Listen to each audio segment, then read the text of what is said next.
All right, so everybody wrote down that they got 400 experience from last week's fight. Yep.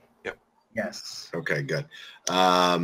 And we ended last week with you guys camping out for a long rest, if I'm not mistaken.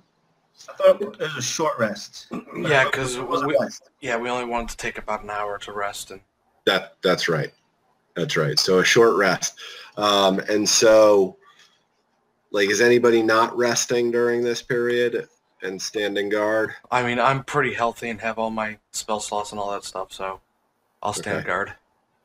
Are the rest of you guys hurt and need to roll your hit dice during the short rest? I'm pretty good. I mean, I think Casa healed us all up. Yeah. So. Okay. Yeah, I think I'm at full health. Dorn, you're at 18. Yep. And then Dinar, 16. I had you at, okay, so yeah, you got healed 9. Okay. Yep. And you said you're at full health, which is what again? 16. Who's that? John. Oh, okay. Sorry. That's Dan, fine. what about you? 16. Okay, so everybody's at least 16 plus. Okay, that's cool. And how are we pronouncing your name again? Homo? Ramo? Romo. I'll have to come up with a new name for the L show. there. What's that? I feel like there should be an L in there. Why not? It's not raw mo. It's No, but Mo. I feel like that's how I'm It's not pronouncing it. Raul Mo. Yeah, exactly, like Raul Mo. It's just Mo. It's like if the Simpsons were in like dubbed over in Spanish, like Homer would be like, "Give me a beer, Raul Mo." We could just call him RH. RH. Hey, it's up to you guys. Okay, so during your hour-long rest, Dorn, I assume you resharpen your blade. Sure. It lasts 8 hours. I doubt this, next portion will take 8 hours, but I figure you got to do something for an hour. Yeah. As this is happening, Casa turns back into a cat and spends an awful lot of time preening. And by preening, I mean licking himself. his or her balls or vagina, cat pussy, if you will. Making sure she's clean and everything, licking the hand and then wiping it against her side of her face because, she's a dwarf druid. So when she changes into a cat, it actually has shaggier hair on the face than a normal cat would. So she spends a lot of time doing that, getting herself right. And then about halfway through this hour rest, another cat actually strolls through and is up on a branch and catches Casa's attention. Casa sort of stands up, arches her back, tail goes straight in the air, and sort of is acting in an aggressive way, in an aggressive manner. The cat on the tree hisses back, showing fangs, and at this point, boom, Casa's off, chasing the other cat, and they disappear. Oh, fantastic. So you guys are unfortunately down one member of your crew as you go to assault Tresendor Manor. So what's the plan? Well, at least we have the 3 beefiest of us to go. Definitely beefcakes here. We should. Now we're going through the forest, right? No. The plan was just to assault the manor directly. Okay. Okay, so as you recall, the guy who Dorn summarily executed for being an evil doer. Told you that the leader is a mage named Glassstaff, and the lower complex outside of the forest is guarded by a gross one-eyed monster. Looks sort of like a fish, he said. And that is pretty much what you guys found out from him before he was sent on his merry way by the merry band of researching travelers. The researchers, God damn it. No. The merry band of researching travelers. That's us. Yeah. Yeah, we're gonna have to come up with a better name than that. Yeah. I mean, it's literally all three of the names that you guys provided the DM last week. So just, maybe once you get back to town, some NPCs might be calling you the merry band of researching travelers. Because that's how rumors get started. Oh, I heard they were called the merry band. Oh, no, I heard they were the researchers. No. They're the travelers. It's all right. So We now should you're have the merry band of researching travelers. We'll keep a it mystery about us. Yeah, the mystics. So Dinar and Doran, how y'all want to play this? We're down a man. We're not the most stealthy bunch, Not at all. but we got some HP. We got a little magic, some healing.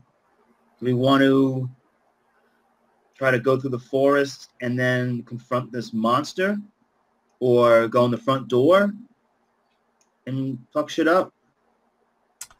Do we do a perception check? Is it too early for that? What do you want to perceive? To see what our surroundings? I mean, we're not too far from the forest or the manor. I don't know if they have guards outside of their doorway or anything like that, or how far the one-eyed monster is. I know he's at the entrance, but how close to the entrance? So I think it says the monster watches over the crevice through the woods. So I don't believe he's right outside. He's probably maybe where that green square is. I think he's through the forest. And then I think before we took our rest, we did some perception checks, and no one was coming out of the forest towards us or the manor towards us. We could just pick and choose where we wanted to go. Yeah. And Zach, by this point, have we done on our 1 hour rest? Yeah, you're done with your 1 hour rest. I apologize. Yeah, Casa ran off about halfway through, chasing down another cat. You have a feeling that maybe she's not spayed, and that's the problem. All right, so here's our options. The guy said they have probably 15, 20 of their guys possibly in the manor. Right. We're down 2 people. We could either attack them head on and just take them out, or the other option is to try to get in through the underneath, try and defeat the one-eyed monster and basically take the back door, because at nighttime they all go out the front door while we're going in the back door. I think the forest is the smarter choice. I think so too. Now, I don't know the rules about this, but are we able to get NPCs into our party? I mean, you could potentially go look for them. However, you understand that of the fighting people in the town, there's the blacksmith who has his day job. He ain't leaving. This is your perception. You might be able to convince them otherwise. I was mostly thinking Sildar. He's not fighting shape to get healing. All right, so he was injured much worse than you were when in captivity amongst the goblins. They were basically using him as to practice their torture techniques on, and he was unfortunately Whatever happened to the wolves we had with us? You left them behind in the Kragma hideout. Oh, I thought Casa brought them. He ended up chaining them, or she ended up chaining them down loosely so that they would be able to get away within about a day or so. Okay. So I think we head in through the forest, and should we leave a note for Casa? No, because we don't want to leave a trail if somebody else finds the note. So we'll just deal with Casa later. Did any of you guys watch Arrested Development? No. No, I got one no. Zach? Not much. Yeah, I've seen a few episodes, not a lot. Never mind. 0 for 3. Yeah, sorry. All right, so you're going to head through the woods? Yeah. Okay. Going to roll stealth checks before you go, or are you just going to kind of walk up? Well, we do have these red cloaks on as well, so... Oh, that's right. Yeah, disguises. Woo! Okay. But should we do some stealth checks? Probably not a bad idea. I mean, granted, most of us don't look like these Redbrands because, you know, we're big, bulky, and have armor on. Or at least 2 of us do, so... Right. They're mostly thieves. Let's see. Stealth. You've only seen 4 of them. You know?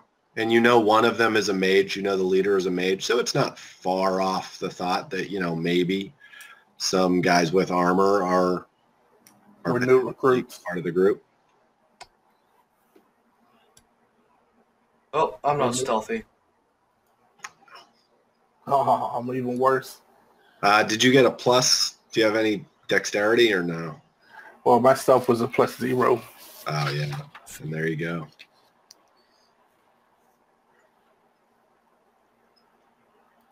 Okay. So, you know, Ramo feels relatively stealthy, comparatively speaking to the 2 of you guys. Probably makes sense considering you guys are both about the same size at this point. Dorn's a human wearing, you know, pretty decent amount of armor and clothing, and Dinar's just a big old dragonborn badass. So, okay, so you head through the forest. Yeah. Yeah. Is it worth getting to the edge of the forest and doing any kind of check? Yeah, sure. Roll a perception check. So, 6. And I assume you guys are traveling along the edge of the cliff. Like here? Like the bottom of the cliff. Yeah. Yes, let's assume that. Okay, Sure. That way you're only having to look in basically straight ahead of you and to the right. So with that roll, you know, you guys are fully perceptive that it's a forest. It seems to be an empty forest. You don't see any threats ahead of you or to the south of you. Right. So what's the how are you guys going? Who's in the front? So real quick, so for the guys, Dorn and Dinar, I got a cantrip called Light. I'm reading about it.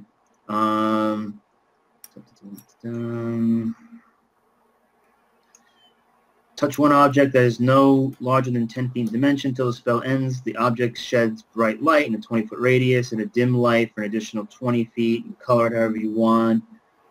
Spell ends if you cast it again. Dismiss it if you use... Okay.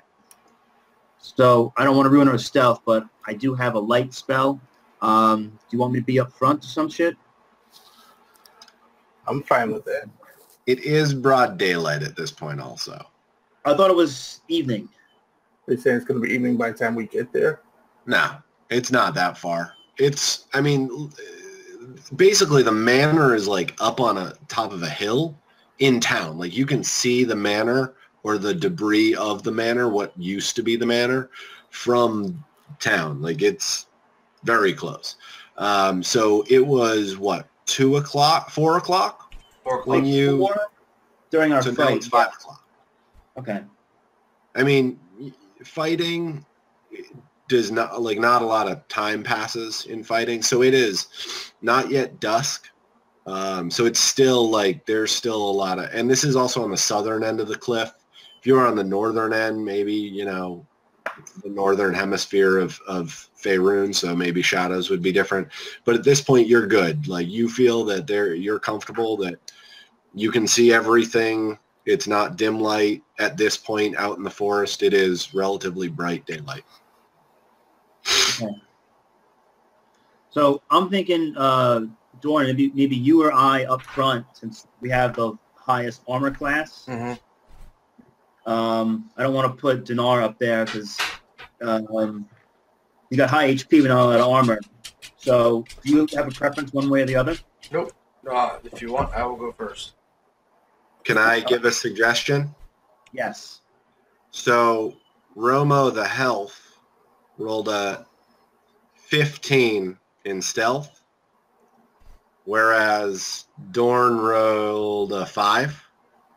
So if I were to run the party, I would run the stealthier person up front. Oh, good point.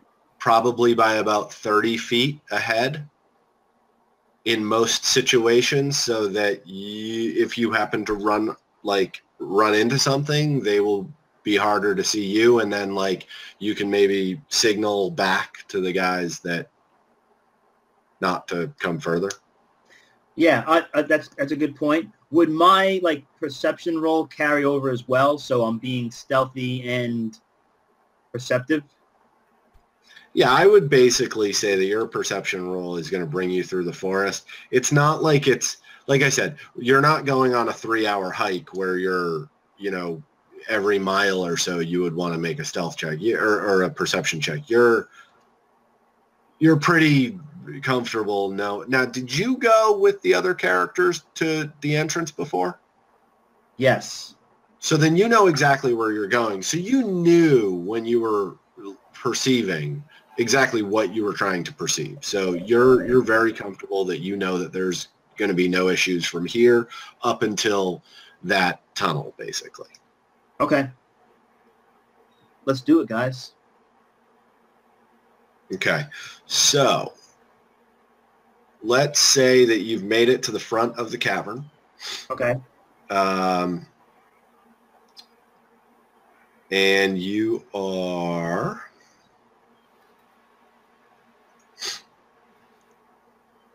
Just give me a second. You are running into this area.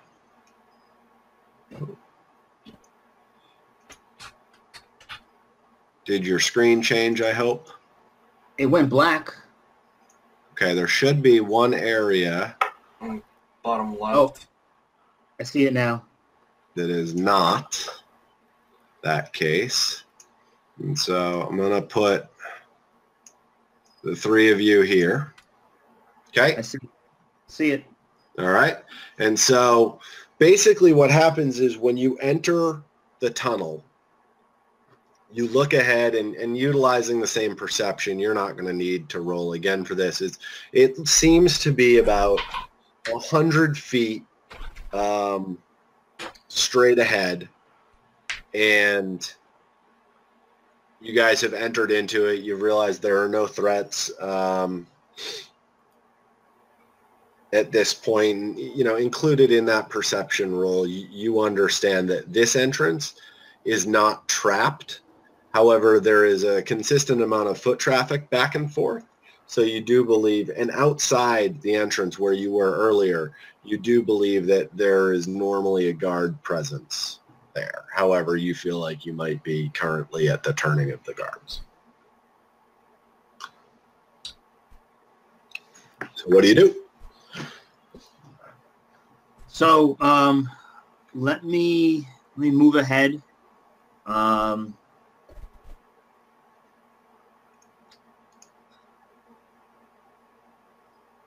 So yeah, let me move ahead 30 feet in front of you guys.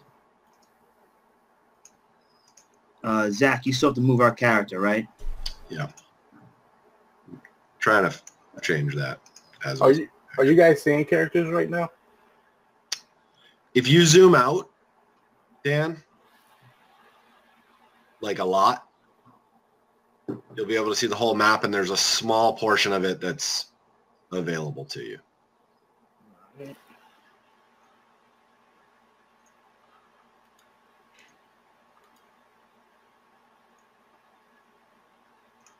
John, try to move your character. All right. All right, gotcha. Nice. Marty, try moving your character. Nice. Dan, try moving your character. Nah. Don't use the measuring stick. Just use the little select mode. The top left thing on the menu.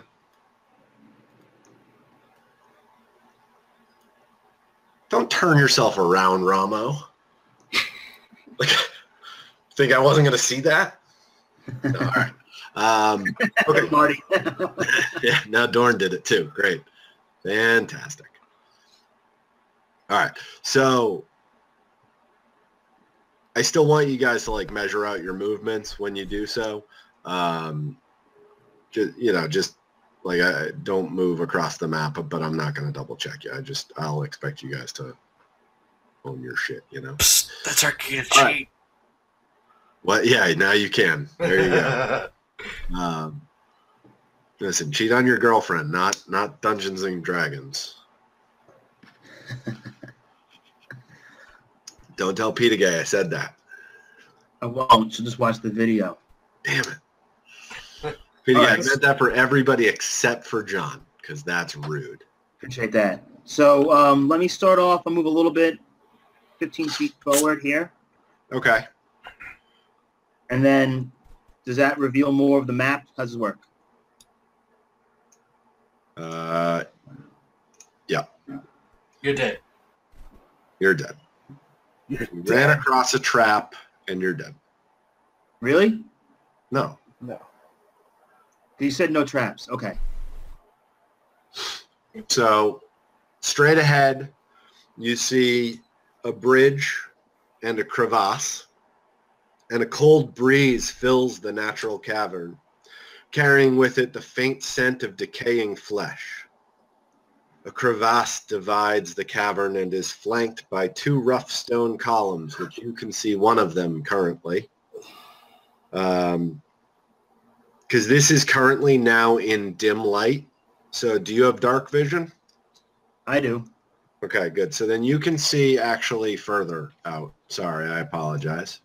But yeah, I can. You can probably see out to about here. But you're limited in what you can see because you're not far enough up to get the entire view. Sure. All right, so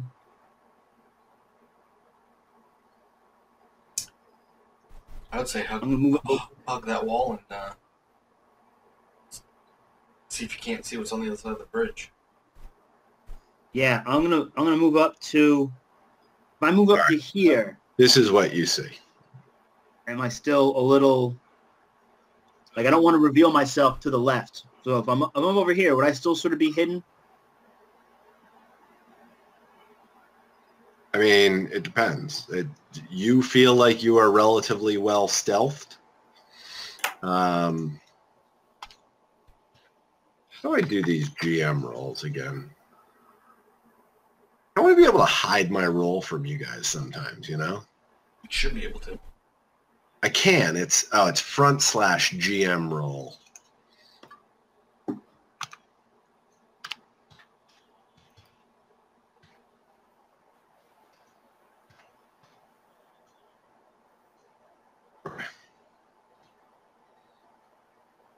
Can you see that roll?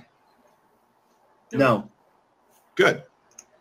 All right. So you feel at this point you're probably stealthed from people to the left. You don't think there's anybody directly in front of you. However, your line of sight opens up to see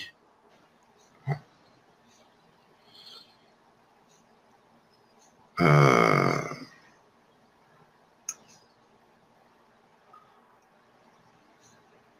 set of stairs to your left.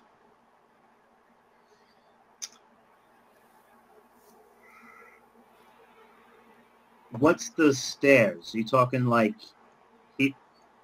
what's this? I don't want to shake. Like there? I'm working on it. All right, all right.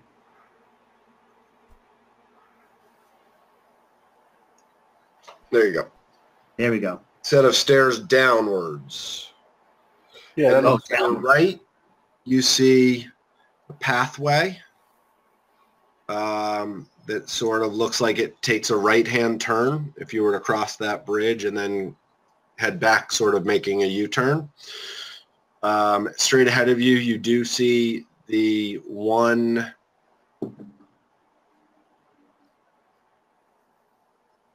you actually see like up to here. And so you see the second column that was described when I described the thing. You see the second bridge. Right there. That's a column, and this is a column? Yep, exactly. Okay. So those are large columns. And that is currently, what you're... So just out of curiosity for the role-playing aspect, obviously Marty and Dan can see this because it's revealing, but would my character need to inform them somehow of what they see? Yeah. Or, you know what I mean? Like, you could either go backwards and talk to them or whatnot. It's totally up to you. Or if you just want to sort of like wave them forward, you can do that. Yeah, it's totally your call. All right. So I'm going to, and I would need to do, would I need to do a perception check at this point to reestablish? Yeah. Okay. If you want to do a perception check now, like this is basically your view of what's going on. Yeah, I'm going to do a perception check before I signal to these guys. Ooh.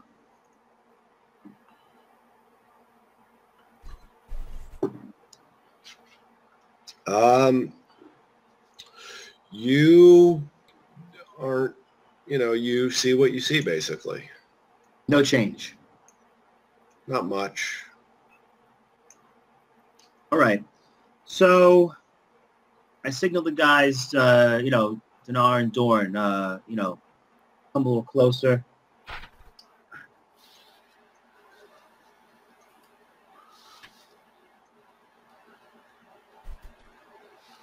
Okay. All right. So team, what do you think? We've got these stairs to the left.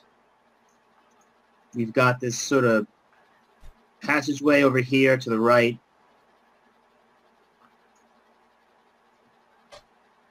What are you guys thinking? I think the stairs, if I think about where the manor is, it seems like the stairs would be going towards the manor. Yeah, but those stairs go down. They go down, I think. I think we want to clear this floor before we decide to move on. Because what we're not going to want is people coming up from behind us. Yeah, so we want to head this way? Yeah. All right. So, team, chill out here. I'm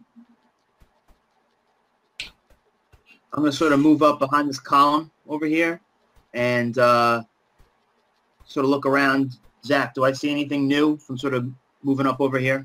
You want to make a perception check? Sure.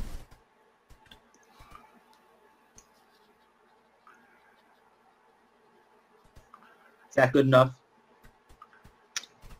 Yeah, that's actually,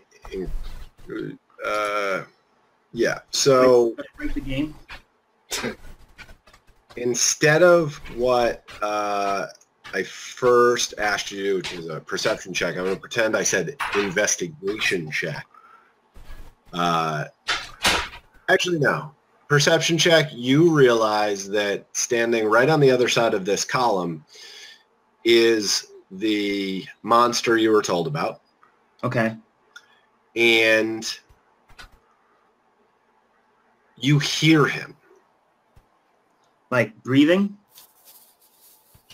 What does it sound like, Dungeon Master? It's like a skittering breath.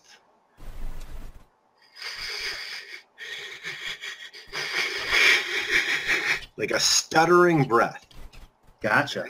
Sounds pretty nasty. It's muffled, though, because he's behind the thing.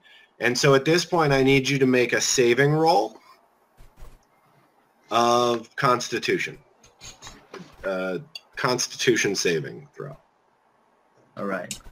Oh, goody. Here we go. Here we go. Here we go. Ooh.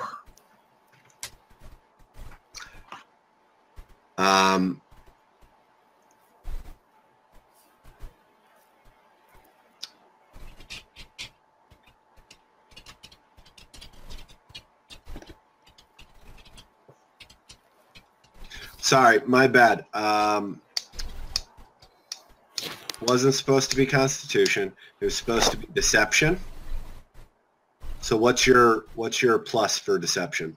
It's nothing. Hang on. Sorry, what's my... Say it one more time. What's my plus for... Charisma based?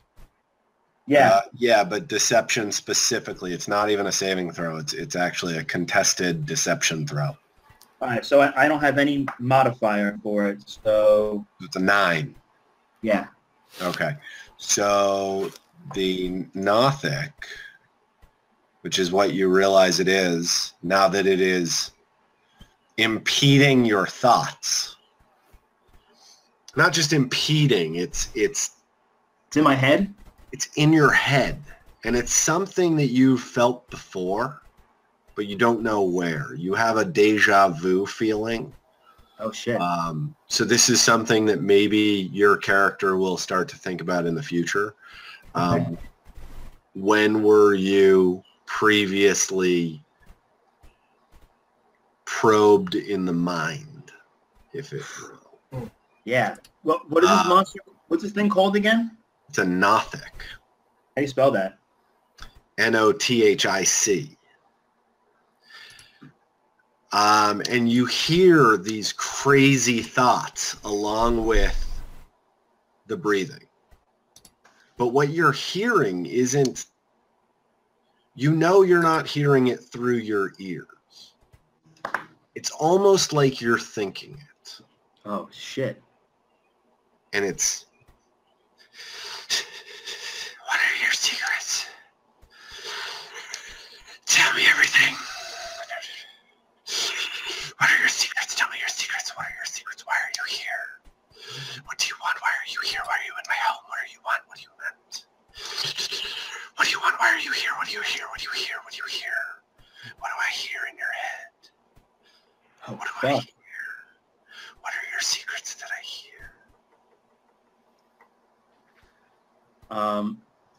I keep my mind blank. You've already lost that roll. Oh, I think of titties. So, I'm trying to think what... unfortunately, the way this works is the Nothic has won. It magically learns one fact or secret about the target. The target automatically wins if it's immune to being charmed, but you are not immune to being charmed, I do not believe. I have saving throws against... Hang on. Advantage to saving throws against charm. Yes, you're not immune to being charmed. Okay. But saving throws against them, however... But he has advantage on his saving throw, so he gets to roll again. It wasn't a saving throw. It was a contested roll. It was a contested skills check. His skill was deception. My skill was intuition, or wisdom, insight, whatever it's called. And not mine, it's the creatures. Mm-hmm. So... currently, the rest of the party does not know what's going on. They cannot hear the breathing. They cannot hear what's going on in your head. And he is asking one question. Why are you here? And this is the fact that he will discern. So you must tell him why you are here. Telepathically, of course. So go ahead. Tell him. I'm looking for my friend. No. Who? You have to tell him the truth. This might be his memory coming back. Right? Like, oh, my friend. The guy who runs this place. Hang on. What is, what's Lindall? Is he a halfling? Okay. All right. So you're looking for Lindal, the halfling. Yeah. Gotcha. I don't say the name, but I'm looking for a halfling. Okay, no. You're looking for your friend. That's fine. It just, I needed to know what you were talking about because I was a little confused. I'm like, you saw the cat run off. Okay, got it. So you hear in response, no friends here for you. You've seen Alien, right? Yeah. That's the sound of his breathing. Ugh.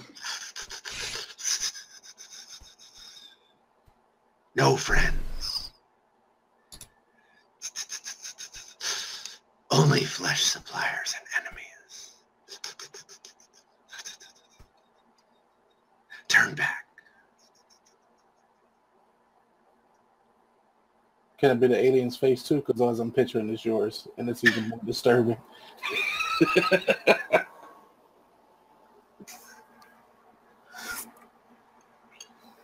All right, so do I have so this creature's in my mind, but I still have control over my movement. oh yeah.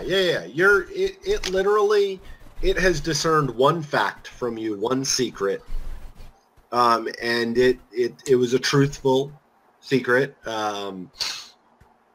You are in part here, like, I would have accepted many things, like, you're here to stop the Redbrands, you're here to loot the fucking manor, I don't know, whatever. Like, it's a true story that you believe that potentially the halfling could have been kidnapped. Yeah. So but now you feel like he's communicating with you, he or she. I don't think it actually has a sex. It's communicating. Oh, so I can talk back to it. They are communicating. I'm kidding. Oh, gosh. Pronouns. Huh?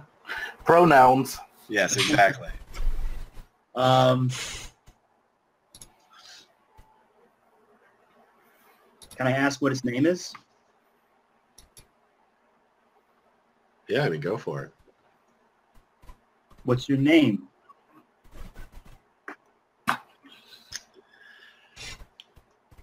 Roll a friends check.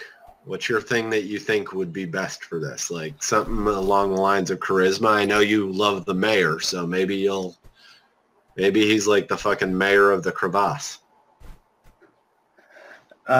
Ironically, my charisma isn't very high. I'm just very perceptive and friendly. So, you want me to do a charisma roll? Something along charisma. Like, you tell me, what do you want to do? Like, it wouldn't be deception. It would be sort of like persuasion. Yeah, persuasion. Probably persuasion. All right. I should probably have your character sheet up, but I don't. So bad rolls.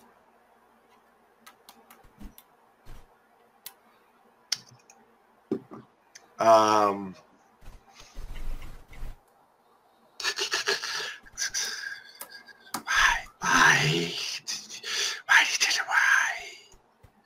do you care? Nobody asks. Nobody knows. Nobody asks. Nobody knows. Nobody asks. Nobody knows. Nobody asks. Nobody knows. Nobody... And it goes on for like 6 seconds because that's a turn. So at this point, Dorn and Dinar notice that you are pausing for longer than you normally would to do something. You seem off. Yeah, so while this is happening, am I able to gesture at them without this thing understanding me? Like, you know, if I'm moving and I want to gesture towards them to signal, does this thing know what I'm thinking about my movements? Does that make sense? You don't know that. Okay. Gesture You and know find that out. it was able to get knowledge as to why you came without you telling it.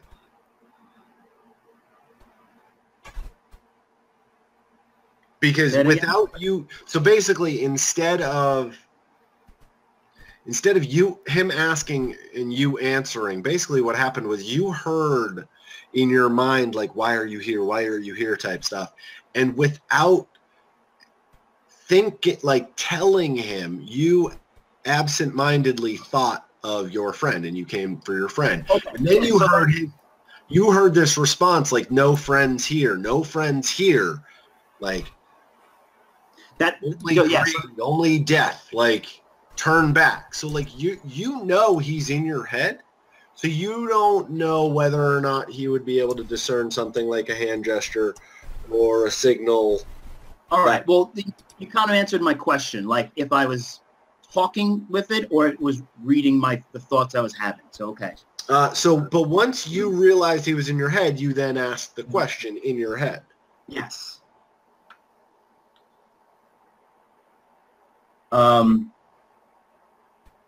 So it wants to know why, and I want to know who's in my head. With who am I speaking to?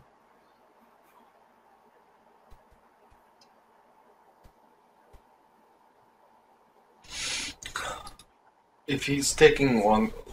Yeah, he's taking too long right now because the answer already came when you asked who, and so he asked why, and you didn't give him an answer. So you're kind of stuck there at this point. You're not stuck there, like, physically, but at this point, I'm going to give the other two guys an opportunity to do something or not do something. Please do. I am going to cast Divine Sense. Okay. Which allows me to detect the presence of strong evil within 60 feet of me.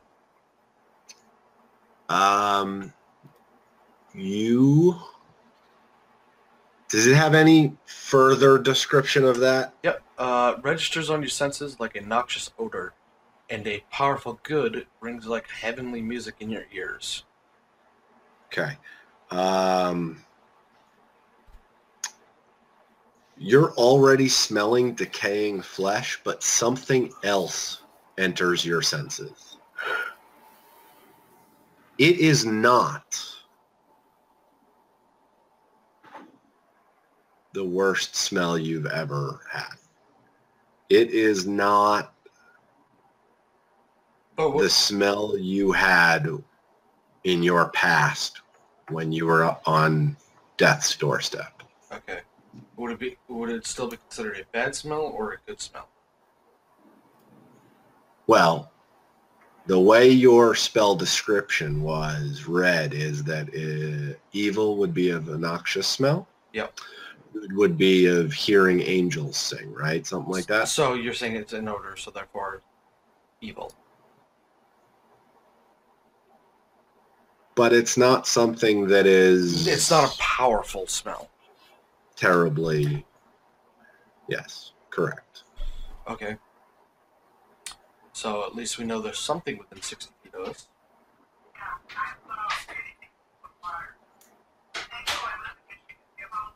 All right, so I would consider that probably most of your turn. Do you have... No, that that takes an action. I mean, like, you're not in combat, so, like, you can move. Like, you can do all this stuff sort of, like, simultaneously and everything. But,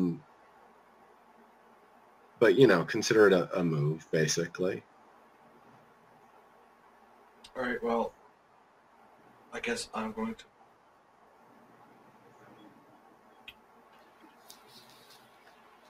I'll just slide up here next to Ramo. Okay. Ramo. When he does that, I kind of give him one of these. Okay, a little shush. Yeah. Now, hold on. Do you do this to his mouth or yours? I mean, because it makes a difference on the storytelling aspect. I go boop on his nose, and then that's when a shout out from the rooftops. So as a reaction, Dorn, what do you think of this immediately? Well, he's a health, so That's true. He's a health. Okay, so that's your initial like. Okay, so Dinar, you're only 15 feet away, so you literally see. Boop. So what's your reaction at this? I like Dan's actual reaction. Yeah, no, it's great. Yeah, what is my reaction to that? Like, what am I being? What? Why am I walking around with these fools? Yeah. I got a quick question for Dungeon Master first, though. Yeah. When we did my character sheet, did we take in consideration like my Dragonborn traits, like increasing my strength score? Because it says my ability score is increased, my strength score increases by 2, and my charisma score increases by 1, and I also have damage resistance. We should have. Because I feel like I'm getting my ass kicked a lot. So resistance basically means you take half damage. And so that should be half damage, like, all the time. Yeah, I mean, if it's damage resistance for a Dragonborn? So when I have Rage on, I should be taking, like, half a half. It doesn't work that way. So There's only the one resistance, unfortunately.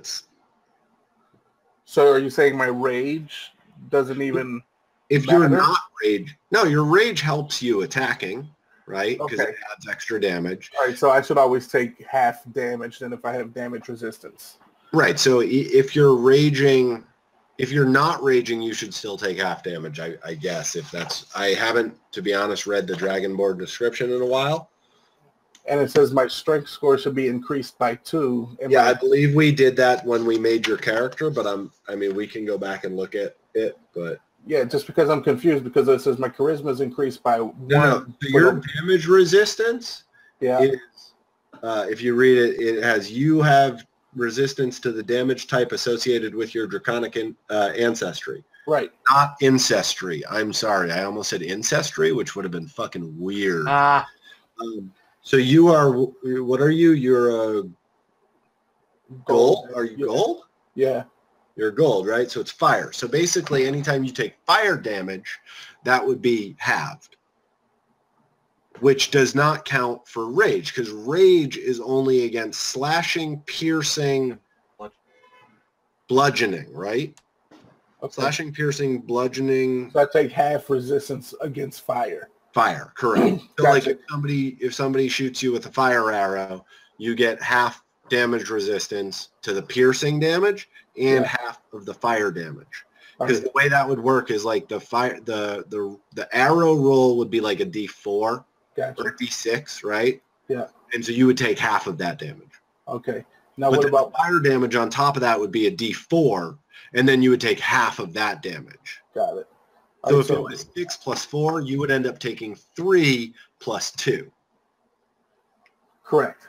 So you haven't had to face anybody with fire damage yet, so it hasn't come into play. But right, that makes sense to me. So what about the strength and the charisma? I believe we added that when we created your character the first time, but why would we add the strength but not the charisma? Because on my sheet I have 0 charisma. No. That's the charisma bonus based on your score. That's your model. The increase you get is to the actual score.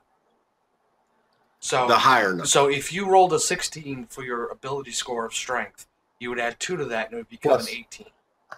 You wouldn't get plus 2 for your ability modifier. You would get whatever the ability modifier is for the score that is on your sheet. So it's a +1 of 0 for charisma. So if you look at that right on your sheet, I actually filled it out to add it correctly. So if you look at the lower number, yeah, it's 9 + 1. Yeah. Okay. Well, charisma. Okay, 9 + 1. Okay. So the +1 is the +1 from your draconic ancestry. Okay. If you look at your strength, it's like 14 + 2 or something like that. 17 + 2. 17 + 2. Okay, let me just put that. Okay, so the +2 is from the you being a dragonborn. Okay, because on my sheet I didn't have that. So. Oh, I'm sorry. That's like there's a lot of stuff on my sheet not filled out. Tell you the truth, so that's why I'm kind of lost every once in a while. That's weird. Okay, well, listen, I will. Yeah, I'll send you the sheet that I have, and you should be filled back in. All right. So, but the big number for your strength should be +4. Okay. Right? Is that the same? Strength is +6. I doubt you have 22 strength. No, you should be. No, not there. To the left of that, the big strength number. Yeah, on top of the little strength. Right. It says +6. Okay, that should be +4. Okay. Yeah, a score of 18, 19, it's +4. 20, 21, Right. it's So, +5. To the right in your saving throws, your strength saving throw should be +6. What the hell is a saving throw? To the right of Okay, yeah, it's 6. Yeah, so that's the +6. Okay. All right. I apologize. It's all right. Next time we're like in the same room together, like we can go through this, or like we can go through it online, like I don't know, tomorrow or something. All right. My bad. Yeah, I know we I just don't like slowing us down because of that stuff, you know. Yeah, it's okay. Listen, we created this, if you remember correctly, like a bottle of Jack or a bottle of tequila in. Like it was. Yeah. Mm-hmm. Sounds like a good time to me. I mean, it was like I don't even remember what we were watching or doing on the side, but like I remember when we created John's character, we were watching like the football playoffs back in February, and we weren't drinking nearly as much as when we created Dan's character. So I do apologize, Dan. That's fine. You did not get my best effort. It happens, you know. And I blame you. Sloppy seconds. All right, so basically, you're here. You saw the boop and the shush, right? Yeah. And so do you do anything? You saw Dorn run up next to him, and then you saw the boop and the shush. So I guess I'm sitting there with my hands in the air, like, what are we looking at? What are we being quiet about? Okay. So that's where you're at. All right. So then we'll go back to Ramo. Ramo, you've asked the question. You got your answer, which was, why do you want to know? You were already told to turn around. I asked one more question to this creature. What did it say? There's no friends here, just death or something like that, right? Yeah. So I ask it, are you in trouble? Do you need help? That's a good one. Persuasion roll.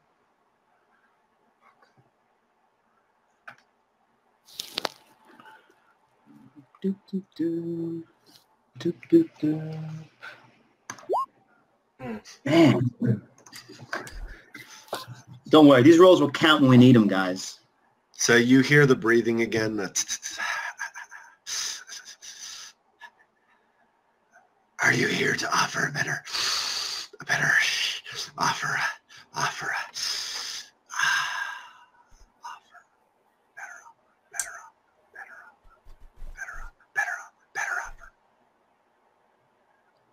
An offer of what?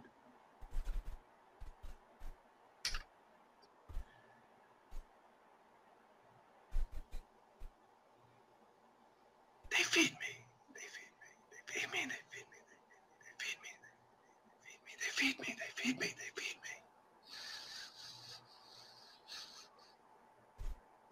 Did you hear that? Yeah, I did. trying to think how to answer that. What do they feed you?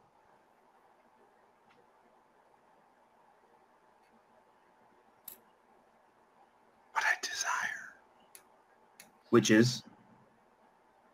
Flesh. Flesh. Fuck. Flesh. Flesh. Flesh. Flesh.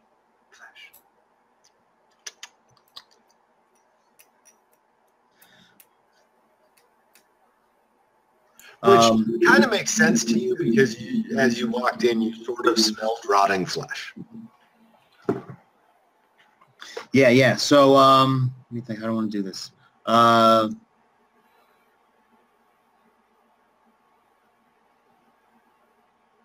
So, all right. So, while this is happening, I make eye contact with Dorn. So I'm facing Dorn. My left is to Column, and I kind of gesture with my head towards the column.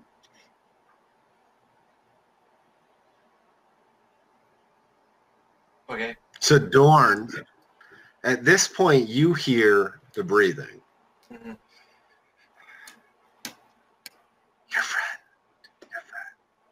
Your friend wants to know my name. Do you? Nope. Enemies. And you both hear that. Yep. How much space is between the column and the cliff here? It's 10 feet.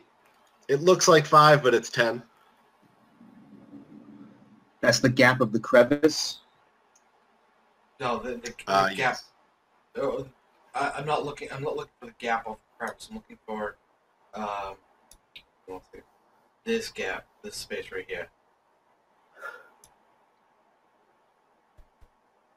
I'm confused. Oh, he wants to know how close is the edge of the crevice to the edge of the column, right? Oh, yeah.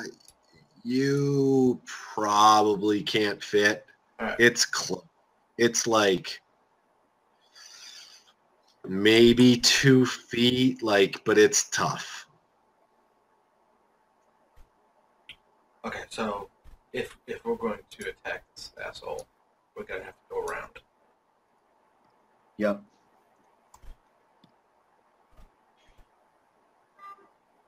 Okay. So him and I both heard enemies, right? Yep. All right. So I think we kind of nodded at each other like it's fucking go time. Okay. Is that your go time logo? That's my go time logo. Oh fuck! I want one too. Okay, hang on. Zach, you see what you did? You gave us too much. Yeah, Is that a too snail? Much, too much. I did not think this would be happening. It is a snail. So while you guys are nodding at each other, Dinar starts. You both. All right. So this is what happens. You hear a rustle, the two of you, and then you do not hear the breathing. Okay. Right after he says enemies, or you hear telepathically enemies. And then Dinar hears in his head,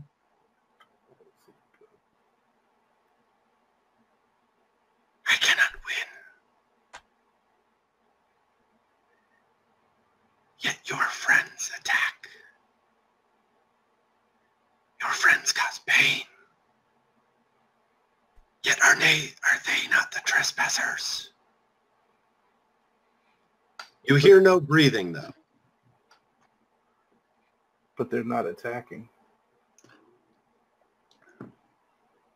So you heard that all in your head. Mm-hmm. You do not hear his breathing. You didn't know that they heard his breathing. You didn't hear any of the previous stuff. You didn't hear enemies. But a voice is saying that the trespassers are about to attack him. So do you have a response? Like, who's gonna attack you? Like, I think more or less I'm gonna shout to them and say, "Hey, did you guys hear that?" Okay. Yeah. I heard that. You didn't though. No, but he heard something. So. Oh, my bad. No, I didn't. No, I didn't hear that. But you heard something, right? Yeah. Don't let the Dungeon Master get in your head. All right. So Ramo's a little confused right now. He's like, yeah. Ramo was on the right. He was on the right pace, but who's attacking who? Like, right? Because at this point, Dinar's 15 feet away. Yeah. All right. Did someone say something? I would like to draw my sword and slide. Like, all right. You would like to do what? Take out my stabber.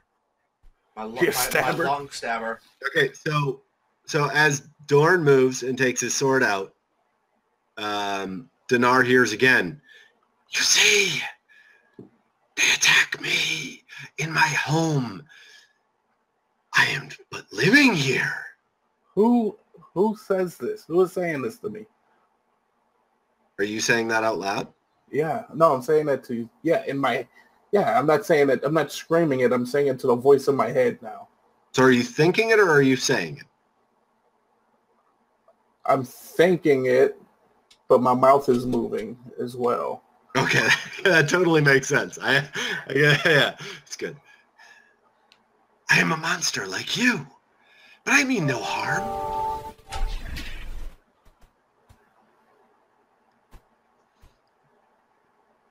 Can I shout to Dinar? My friends, are you speaking of my friends who attack? I'm sorry, say that again. Are you speaking of my friends who attack?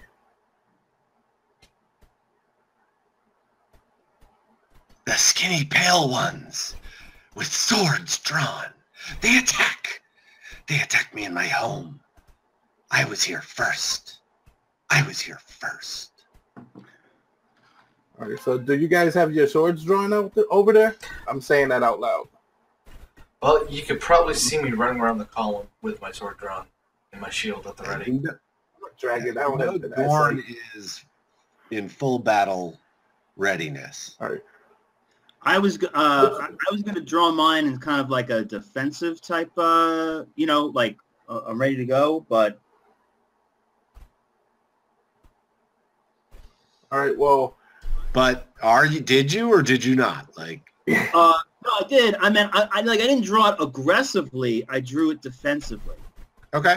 So it's kind of like down. It's like facing downwards. Like it's out. My sword is my long sword is out. And my shield's up, but again, I'm like in more of a defensive stance. If that makes a difference. Okay. Okay, so to the voice who is speaking to me, I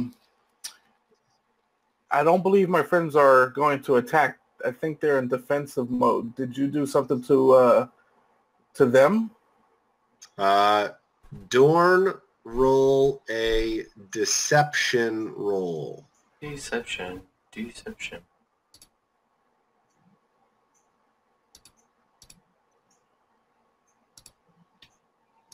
Okay, so are you planning on attacking this creature? Yes. Okay. The human. He plans to kill me. This is my home. This has been my home. Should we trust you? You are trespassers. Should we trust you? If you give me a reason to trust you, I'll tell them to put down their weapons. I saw you first. Have I attacked? Well, you haven't attacked me. But there's three of us. There's one of you. Exactly. I know when I'm outnumbered. Oh, you're a clever son of a gun, aren't you? But I didn't want to die. I've lived a long time. This is my home. Give me a reason to trust you. You are in my home. I will tell you where the traps are. Do you want to? What traps?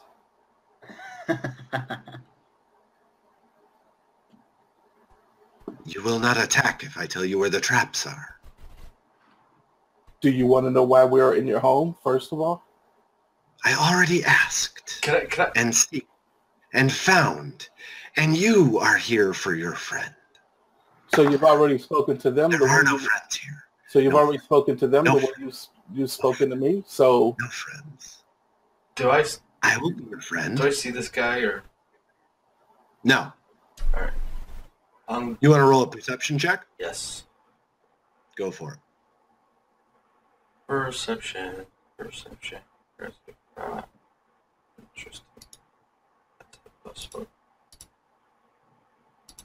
You do not see him. You did feel the intrusion in your mind, and you know that whatever it is, this fishy monster thing that you were told about, knows that you want to kill it. Okay, so you've spoken to my friends. Why are they under the impression that you want to attack them? Why are they in a defensive stance right now? You must have said something to them. I do not know. I read minds. I know one wants to kill me. One is here for his friend. That is what I know. And I know the pitfalls. Are you able to help us? Because we're not here for you.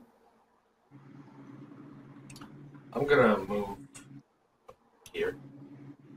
Okay.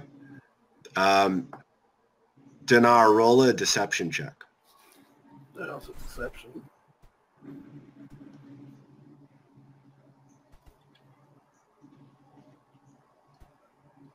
It's just a D20.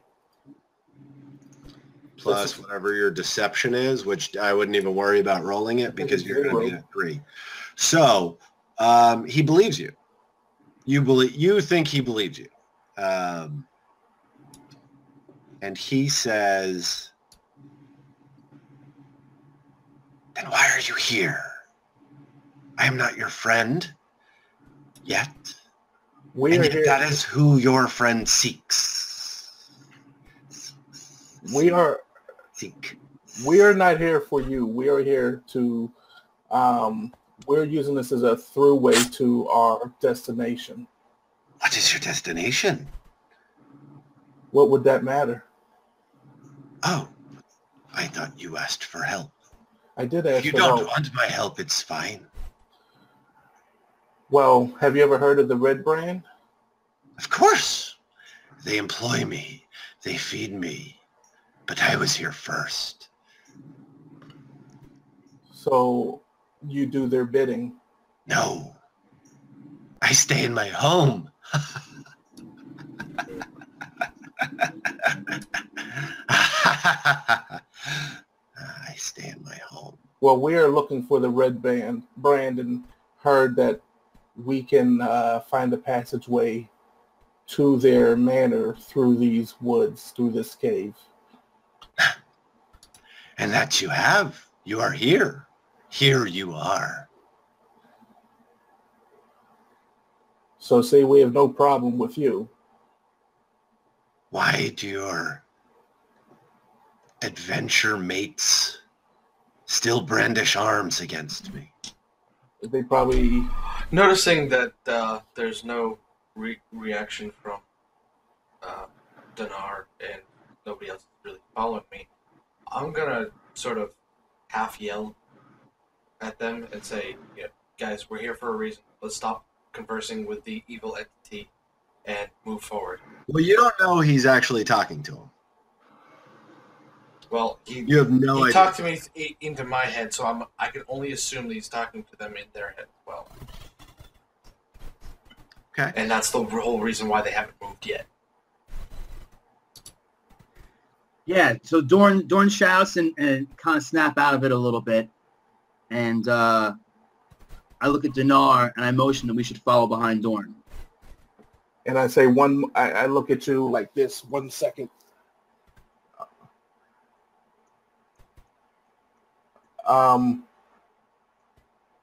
So will you let us continue on our journey without any harm? I will help you. Oh, how are you? Are you not the new owners of the manor? Well, I can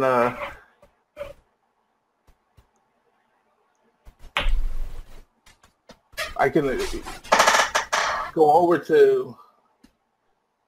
We're not the owners of the manor. Oh, We're but soon trying you to. will be, won't you? Don't know. Maybe I should convene with my friends first, and I'll. If come they back. put their swords away, I would be happy to assist.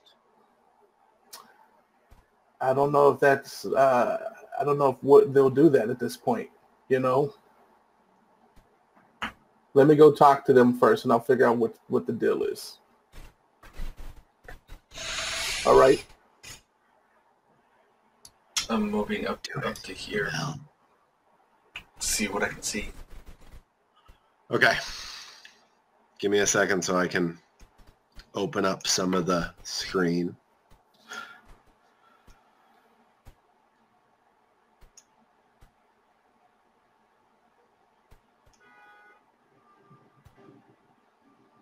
So you see what looks like another set of stairs. You see up here. Are those stairs going up or down?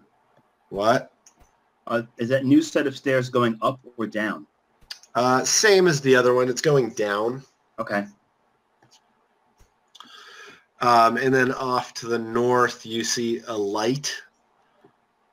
Pretend that you don't actually see the light, but I didn't feel like hiding that. But like basically, you can see that area because it's lit now, whereas everything else is kind of dimly lit where you're currently at. Mm-hmm. If that makes sense.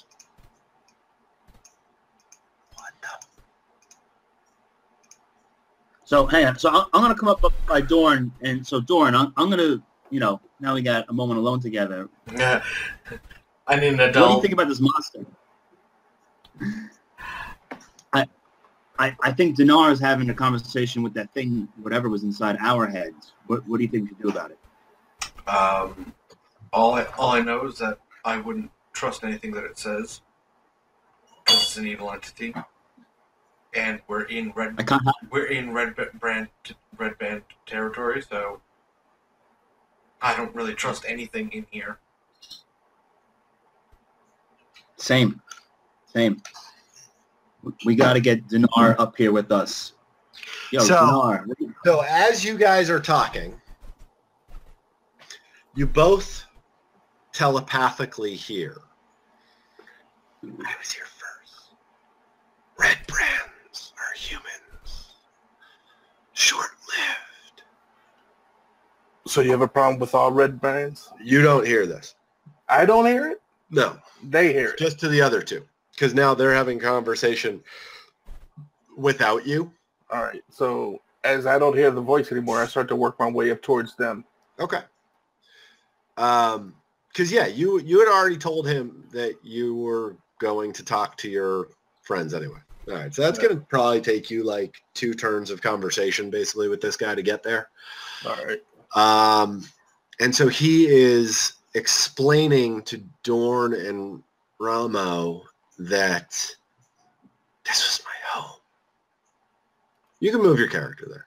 I will. Give me a second. This was my home. They invaded my home. I did what I had to do to survive, as I do now. Zach, are we able to roll to see if it's telling the truth? Sure, go for an insight roll. Oh, fuck yeah. +6. I was like, I don't see a roll yet, John. Like, is my internet really slow? Oh, man. 6 + 6. Even with a 12, you have the feeling that he's telling the truth. So I can let me communicate that to Dorn. And I said, my wisdom is telling me that this creature's telling the truth. How do you feel So about that? what you're feeling when he connects again with you is that he has still yet to attack you in any sort of way. He is communicating. All right. The only thing that he has done to any of you at this point, to what you understand, is to sort of look into your mind to understand some things about who has come into his lair.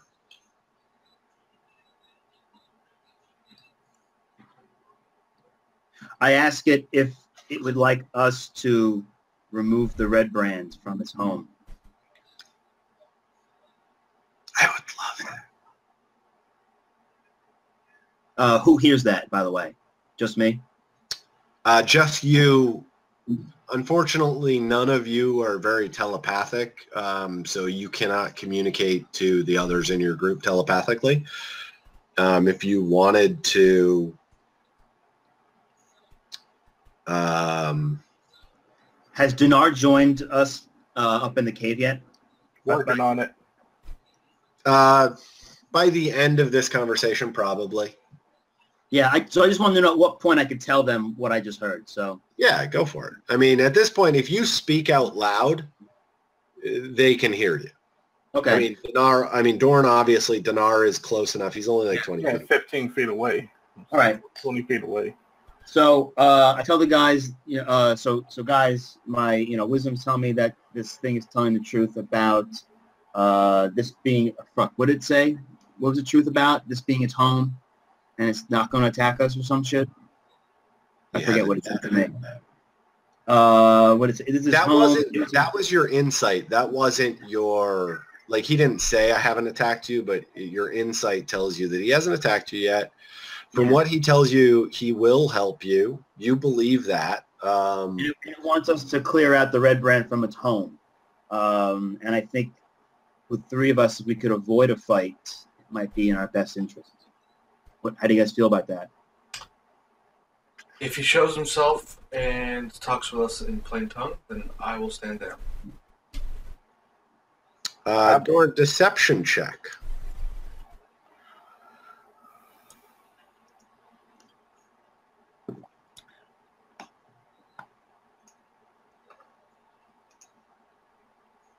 Okay, he believes you.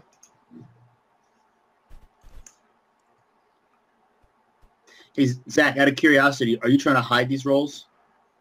No, not that one. Just wondering.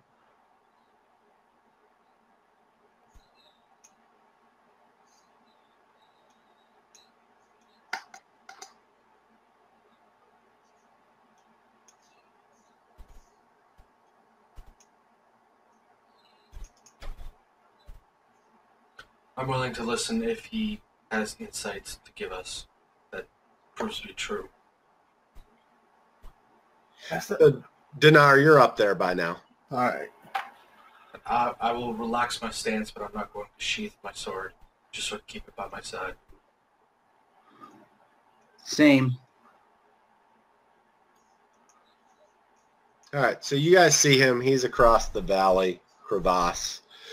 He's behind he's 3/4 behind the stone pillar over there. He's a cutie. Yeah, so if you want to see what he looks like, right? This is a cool part. He looks like that. You can't see all of that, can you? No. Yeah. How about now? That's a little better. Makes sense? Like, so when the guy said fish, he didn't fully understand what he was talking about. It's more of like this rotting, gremlin, scaly motherfucker. Creepy looking. Creepy looking. Yes, definitely creepy. The people who made D&D probably came up with him in nightmares. Oh, yeah. So he's behind the stone, but he's peering out. He says, I'm here. And all of you hear that. With our ears? No.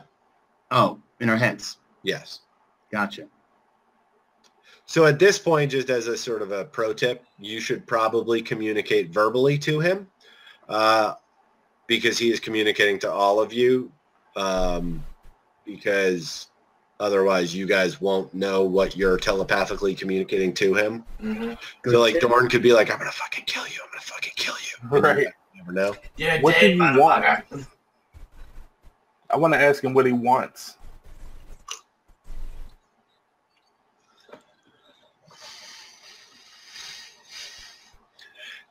I want a contract. Well, not a contract, because I don't have opposable thumbs to sign contracts. I want your word that this is my home. And with that, I will help you protect my home. What do you guys think? Can I? So I ask aloud if you plan to ever leave your home, or do you ever leave your home? I used to leave my home to hunt, What, but now I don't. what pray tell do you actually hunt? Or what do you eat? I know you said flesh, but flesh of what? Oh, good paladin, you won't like my answer. Human flesh. Because if we take out the Redbrands, they're not here to feed you. You have to start hunting again. If you take out the Redbrands, I will not have to feast for years, as long as you leave their corpses in my crevasse. How many Redbrands would feed you for that many years? Oh, I don't eat all that often. Much like a grizzly bear, I can eat once, and I hibernate. So, by the way, I hope you guys are feeling like a little alien / Hannibal Lecter sense going on. I like that you're using new voices. I mean, I'm really trying to be one voice, but fine. Does he like his flesh No. with farva beans? No, I'm No, I like this voice. What I meant is not every Different character is characters, like yeah. Irish. Oh, well, thank you. I listen, I try, but it's really hard to remember which characters have what, which accent. Anyway, Okay. so he tells you basically along the lines of like, listen, if you were to clear out this hideout, he probably wouldn't have to eat for like 2 years. So can we ask it to tell us everything it knows about the Redbrands upstairs? Oh, you cheating bastard. You talked to the DM offline and you're using words against him. Because I'm not going to have a fucking conversation. No, listen. In this case, this is one of those things that like would totally be like, this guy is 100% willing to work with you. He's still a little leery because you haven't put your swords away. He's staying far enough away that you can't directly attack him, etc., etc. So he tells you,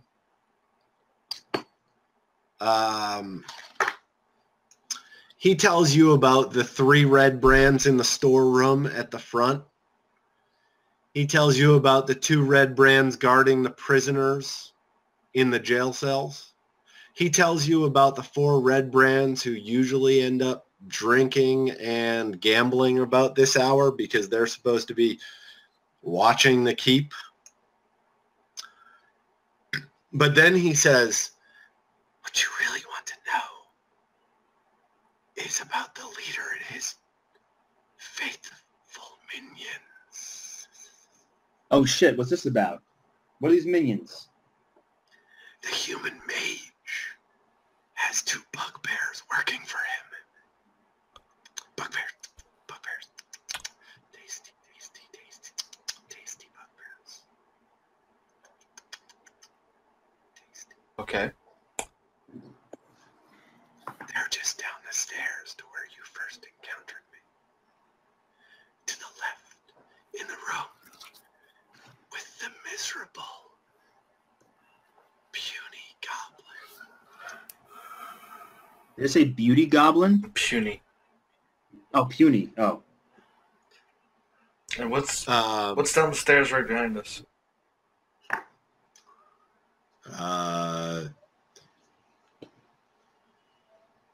Workshop, laboratory, apothecary, library, human works. And his stupid pet rat. So you're talking about Glassstaff. He holds a staff made of glass. Okay, so that's good to know. Does he happen to be in at this hour?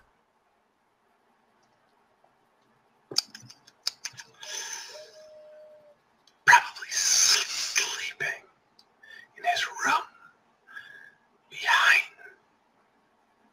his workshop. Laboratory, apothecary, workshop. Did he say the storeroom was in front near the entrance? The storeroom is behind me. Okay, so it's up. It's up on In the cellar of the manor. Along with the slave pens. And the armory. Well, that's where we want to go eventually. And the crypts.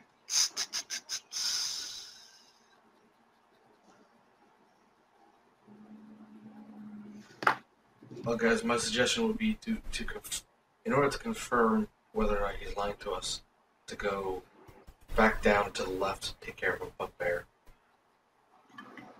Like back this way? Yep. Oh, okay. So the mage is not with them right now. Is that what you got out of it? He said that there's a bugbear and a goblin down that way. Okay, and I thought the mage was with them, but No, the mage is in his probably sleeping in his gotcha. somewhere near the workshop. We'll have to find it.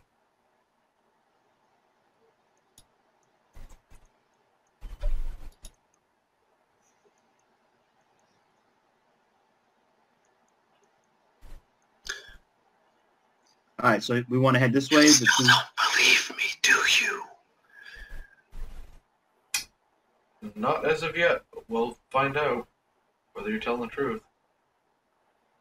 Check the other bridge for traps.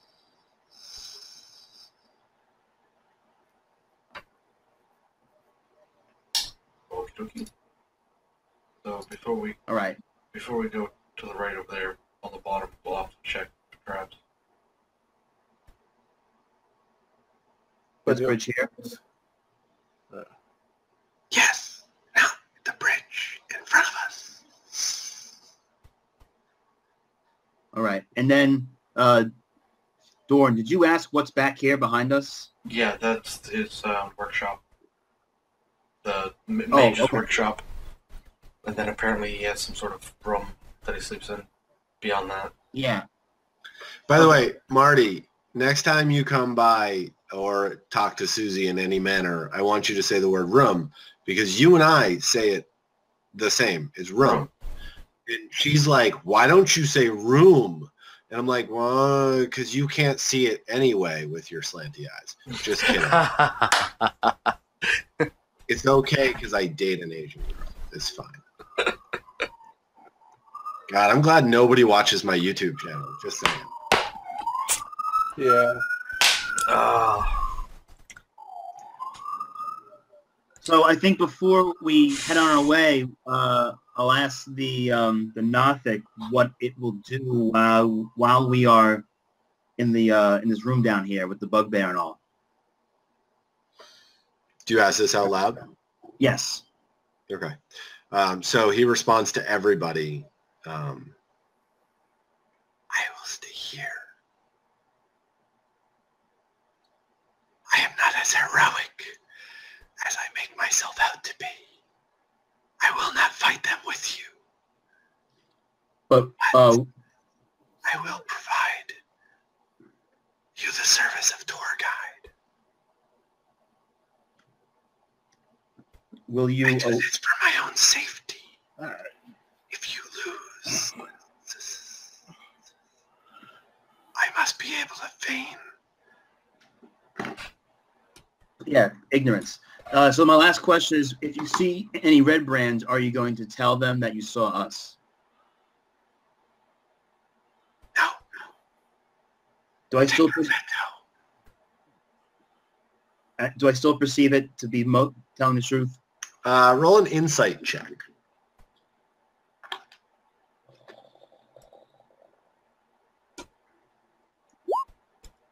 Gosh, these are the worst. You believe him. He says no, and then he says, I will send them into the forest after a child who pokes around here far too much. Oh, I roll my eyes. I look, Dorn and Dinar. What do you guys think? Is it worth checking out that location where the bugbear and the goblin are? I mean, it depends if you think it's good to have this guy in our corner. If his information holds true, then I won't attack him. But if we're running into a room full of 20 people, then all bets are off. So we're going down there? Yeah, I think we go down there and we should leave and tell this creature aloud that if his information proves to be useful, then we'll continue this arrangement. But don't even think. Don't think for a second you should go across us. You will kill me. Oh, worse than that. You haven't seen Dorn. That if I lie to you, who seem more worthy, I will no longer be able to feast. Well, as long as we got that settled. Gentlemen, you want to do this? Let's do this. I mean, hold on. Does Dinar get offended when the health says gentleman? Nah. All right, because you're not a human. I got thick skin, though. Literally. I like it. Literally. All right, dudes. Does he have any weapons that'll help us defeat these creatures? I know he's not a tough guy, but he might know something. Well, do you ask it? Yeah, I'm asking him. Yeah. We'll probably find weapons and whatnot in the armory. What do I have to do to prove my worth? You don't have to prove your worth. I'm just saying. Do you Jump down. Jump down? Down. Jump down? Under the north bridge is my chest. Take the sword. All right, see, got a sword. That's not fair. I want a sword. You should have asked. So do I literally jump down or? I don't know. Do you? Do you trust him? I trust him. Hey, before he jumps down, can I do a perception to see if I could see the chest? Yes. From where you are currently? Well, you said the North Bridge, right? Yeah. Yeah. So right at it. Yeah, I mean, I'll move to the side to look down, but yeah, okay. Where I am. Oh yeah, you see on the eastern side of the, like directly under the bridge. Hang on.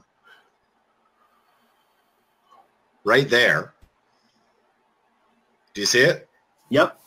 Okay, so this is pretty cool, by the way, guys. I really want to talk about this real quick. So I've had all this stuff on the map already.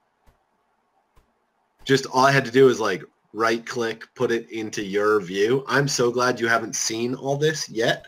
So you see a battered chest in a cubbyhole that normally could not be seen from the top of the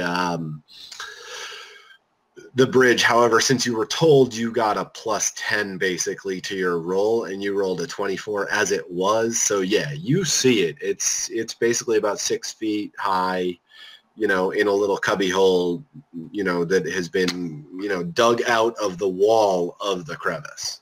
So it's there. There's a chest there for sure. How far down is it below the bridge? It's about 10 feet below. It's a 20-foot drop to the bottom of the crevasse. Okay.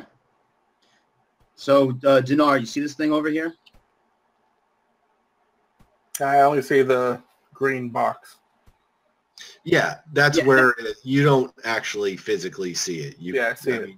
If it's pointed out to you, if you were to get the right area, you would be able to check it out. It's there if you want it, Dinar. Yeah, I'm going for it. All right, cool. So make an athletics check for me to jump down there. Okay. It should be at least a +4 for you. It's a +6. Makes more sense. Yeah, so you make it down there fine, taking no damage. You're to the right of the bridge or directly under it now. You open the treasure chest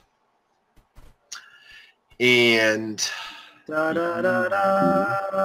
find not only a sword,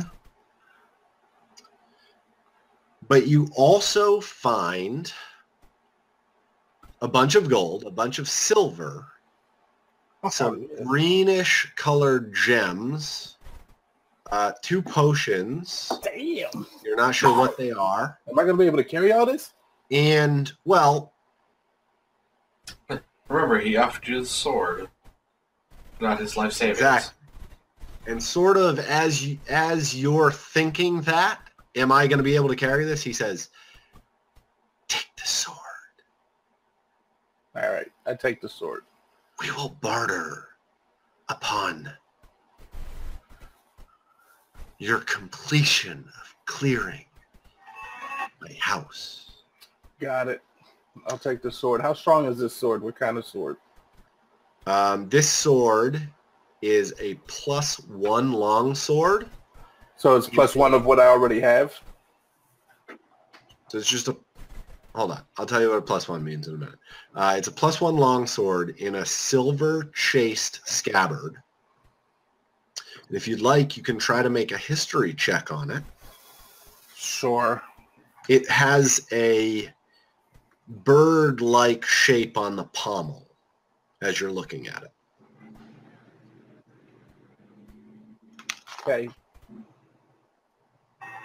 Is this sword valuable? So you understand that the sword is inscribed with the name Talon, and its hilt is worked in the shape of a bird of prey with outspread wings.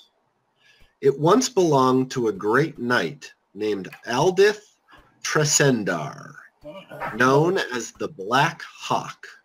I wonder if that's Ramo's real name. It's about 200 years old. Now, half-elves do live longer than humans, but not as long as Dragonborn. So you doubt that he is him. And you actually already know,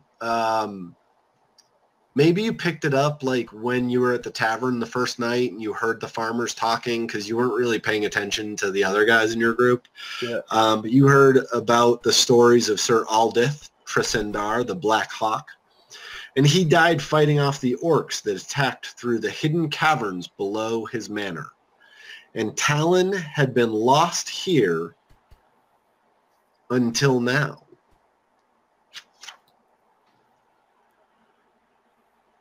So you have a +1 longsword, which means it has longsword statistics, not greatsword statistics. So it actually probably won't help you all that much if you were to change over to it. Well, however, it may help your friends. So currently, your greatsword is a 2d6 slashing for damage, correct? Mm-hmm. And a longsword is 1d8 versatile. 1d8. 1d8 So, what? 1d8 plus what? Nothing. Well, this one is +1. Yeah. So your greatsword currently is a 2d6, so it has a max hit points of 12. Yeah. The longsword has a max hit points of 9 at this point because it's a +1. It gets a +1 to attack and a +1 to damage. So my sword's stronger. I mean, in your hands it is, because you are a strong barbarian badass. However, the two other folks in your party right now both have longswords. Yep. But it's in your possession, so what do you guys do? And I would like to also mention that it is currently 9:05 p.m. Eastern Standard Time. If you do want to head down those stairs, be ready for at least another half hour. Yeah, I'd say I got another hour. Is that cool with you guys? Yeah, I'm good. Go ahead. I'm sorry, what was that, Dan? I said, go ahead. It's fine. All right. Well, it's currently your sort of move. Like, what are you gonna do? Oh yeah. You're gonna slide this fucker like into your like hip. Like you've got like this like sash tied around your hip, right? Like it's the red sash that you were pirates from. Are you gonna like slide this sucker like in? Because it's worth money. Like it's in a silver. Yeah, I'm keeping the sword. Yeah, I'm keeping the sword. They both have swords. I got an extra sword and a couple javelins. So you have javelins? Yeah, I got javelins. Did you buy them last week? No, my character came with them according to my sheet. My bad. I'm sorry. Paul was so excited about his javelins and stuff. I didn't realize you had extras.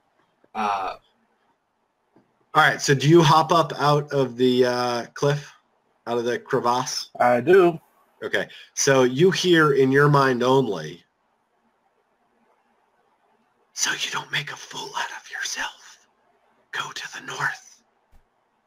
The climb is easier. All right. Thank you.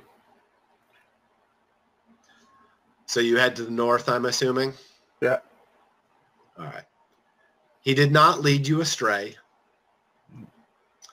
You come to this little area here. You're actually over here now, to the right, across, up. Up further? Up one. There you go. Okay, so this is where you climbed out. It was like the easiest climb. You didn't need to roll an athletics check. You didn't need to do anything. But you did look cool, and to be honest, both of the human / half elf are like, he made that shit look easy. Hey, dicks got hard. I mean, maybe not that, but close enough. Okay, so now what's the plan, guys? Oh, being so close to the storeroom, does he see anything additional? Okay, now, what did you say? Being so close to the storeroom, does he see anything additional, or does anything take notice of him? North of us. So are you talking about the storeroom that the or Nothic was talking about? I think he means over here. Yeah, in the north okay, direction. That area? Got it. So you have to remember that when the Nothic said storeroom, he said behind him, and he was facing you across the chasm. Oh. Okay. Okay, so when he said behind him, he meant sort of to the east. Yeah, back here. Now, however, Dinar is here, and he can see this. He can see pretty much the whole thing.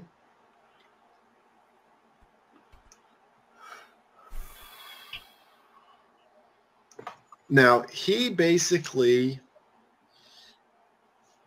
sees a chamber in which the Redbrands have clearly taken all of their stock of the stolen wares, and they're either shipping them out from this location to the south out of the woods, right? Or they're packaging them for storage somewhere else within the stronghold.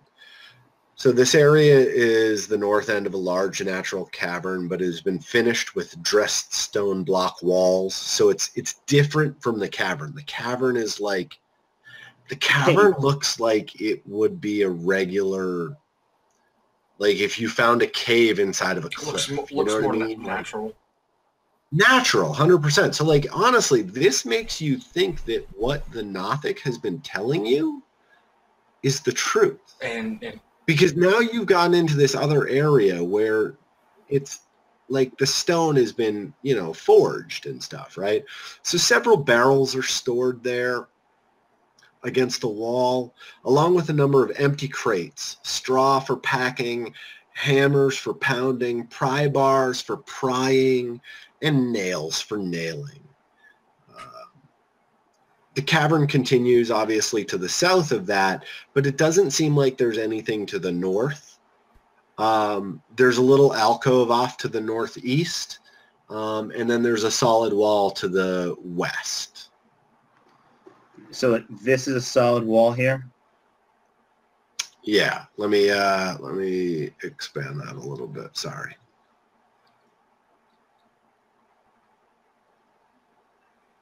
Yeah, so like this is all solid. Then there's this little alcove here. It's solid. All right, cool. We can check that out later. I say we head to this bugbear. Yeah, let's go take care of the bugbear goblin combo. Let's do it. All right, so you guys aren't in combat yet. So like, who's heading down there first? Does my stealth roll still count? Yeah. And if I wanted to check the trap on the south bridge, do I need to roll for it? Can I check it without harming myself because I know it's there? Yeah, you could go up next to it and do like an investigation check. So I'll head down. I'm going to do an investigation check. So I don't get any bonus. I'm going to be following right behind her for the most part.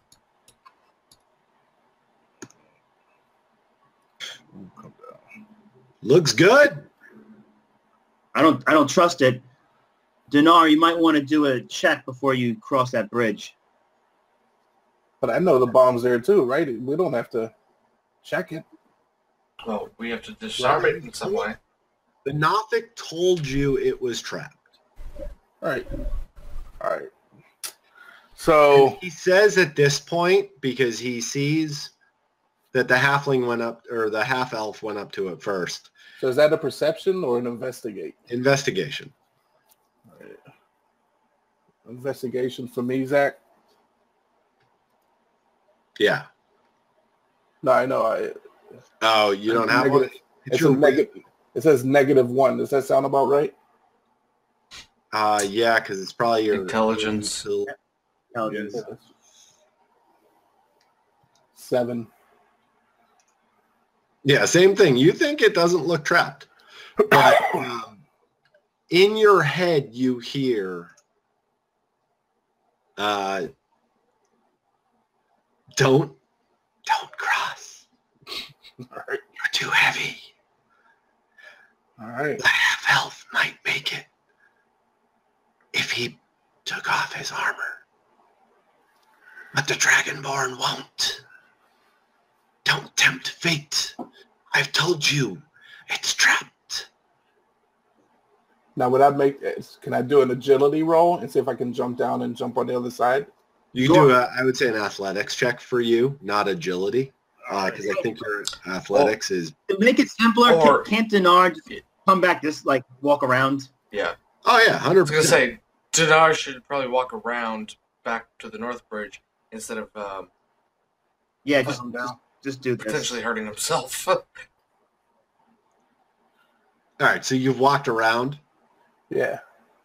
I just thought that would have taken like 2 of my turns or something. No, it would, but it doesn't. We're not in like turn-based combat right now, so it doesn't matter. All right. So so as you say this, or as you do this, all of you hear, "I'm glad you believe me, but test it out. Throw something onto the bridge." It's a trap.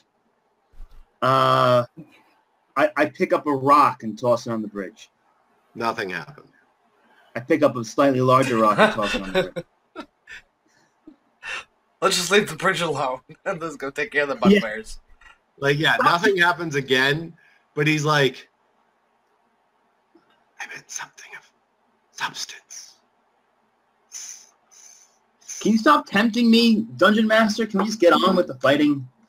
It's up to you. You guys can do whatever the fuck you want. I know, but now I want to know about the starting bridge. down the stairs. All right. So as you go down the stairs, hold on. Sorry. You see this. There's a door. And sorry, I didn't mean to leave that little line there. So yeah, there's a door to your left, which you can see, right? Yep. And then to your right, okay, now you can probably see a little bit more. There's a hallway that goes down to another door. I will say that you've got that sort of video game third person thing going on where you can see around you peeked your head around, you can see it's 15 feet away. There's another door. All right.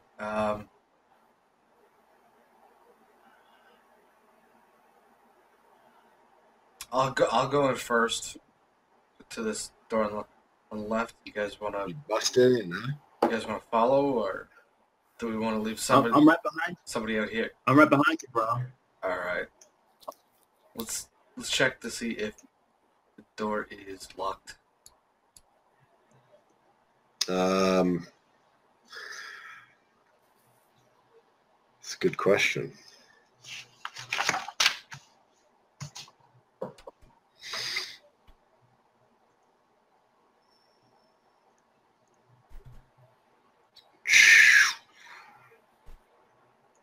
Check do a insight check or wisdom. Wisdom.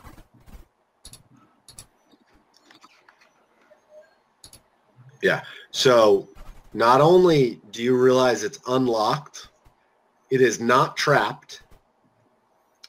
And from behind the door, you hear gruff voices issuing demeaning commands like, lick the floor, like a fucking dog. I shouldn't even call you a dog. You're less than a dog. Lick the floor anyway. Lick my boots. So this is like dominatrix porn being filmed in there.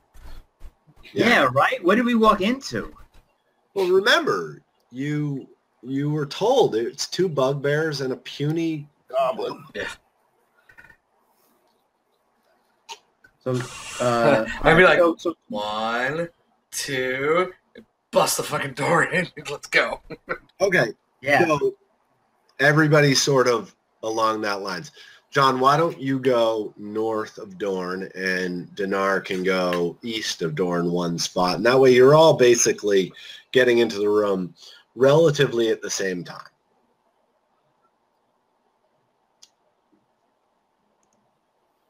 So before you break in, roll for initiative, please.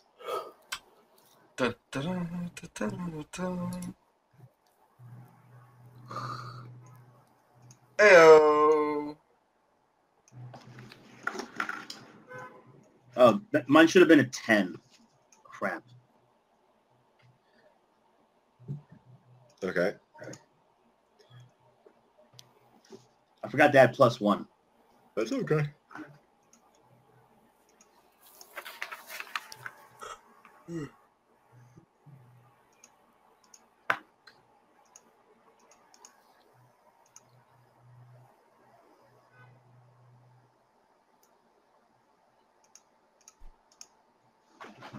I'll be right back. All right. Where is initiative? It should be right in the middle at the top of your screen. Okay, which is blank. Huh? It's blank. What is your dexterity? Your dexterity. Your dexterity modifier. Dexterity is 0. Then it's just a d20. Yeah. All right. So put 0 up there. So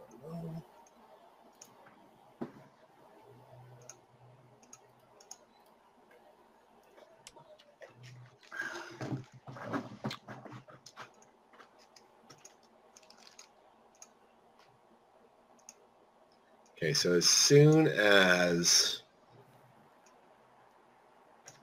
John gets back, we will start. John is back. John is back. By the way, John, you got a cute haircut. Thanks, bro. So Dorn's got a 21.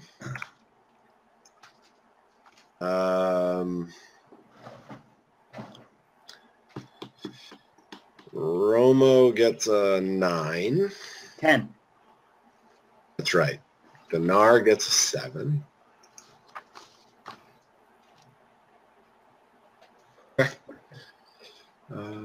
What?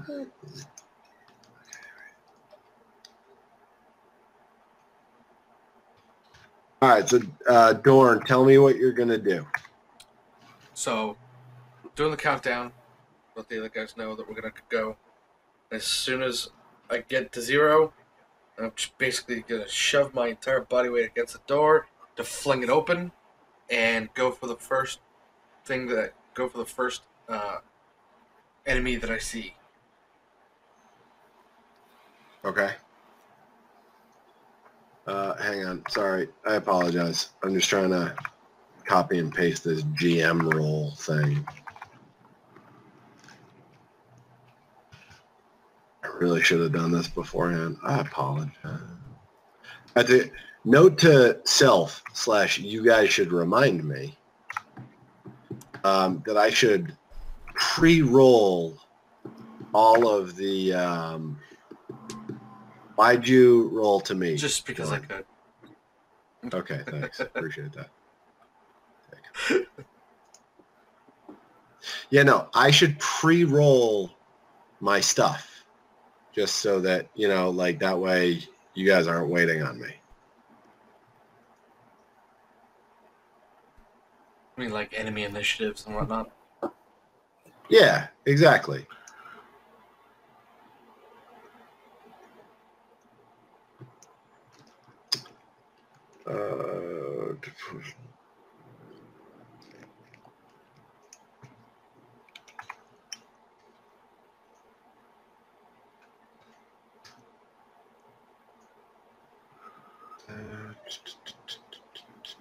So as far as that creature, this is what he knows is who he knows is all in there, or this is just what he thinks is all in there? That's what he told you.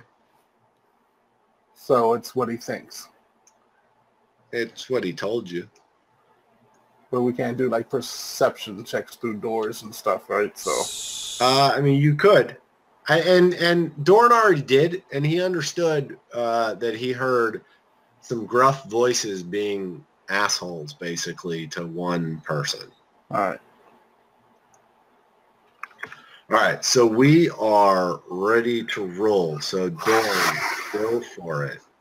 You bust in the room, right? Bust in the room like a... Waving 4-4. There's a Biggie reference. It's okay. Don't worry about it. Bust in the door, waving the 4-4. Anyway. Yeah. Please, Papa, don't hit me no more. Alright, so, door down, busting through, coming straight at this bugbear. Okay. What the hell's a goblin? What happened? No, I was talking to myself. I was looking for the goblin. I didn't see the goblins. Oh. To the left. The goblin is to the left of Dorn. All right. Oh, there he is. The turn order was covering it. Oh, got it. Got it. Yeah. Alright, so, long sword attack against bugbear. Blue team, go. Holy mother Miss. of God. All right. You got a extra action or anything you want to do? No. Okay. Jonathan. Yeah. Actually, I've never heard you answer to Jonathan. Jonathan. Well, it's supposed to be Raumo. Jonathan. I knew what you meant. Jonathan. All right, so Basically, your movement can get to anywhere within the room. yeah, I'm trying to think. Do I know who Dorn was swinging at? Was it the goblin or the bugbear? Yeah, it was the bugbear straight in front of you. Okay. So basically, once the door's kicked open, you realize that the goblin is kind of like on his knees. He's a little bitch. Yeah, he's really he's being picked on by the one guy, and the other goblin in the side of the room is kind of laughing at the whole thing, right? And the other guy's like, "Lick my boots," even though bugbears don't even wear boots. It's like it's crazy. It's just a thing they say. I get. Yeah, yeah. All right, cool. So,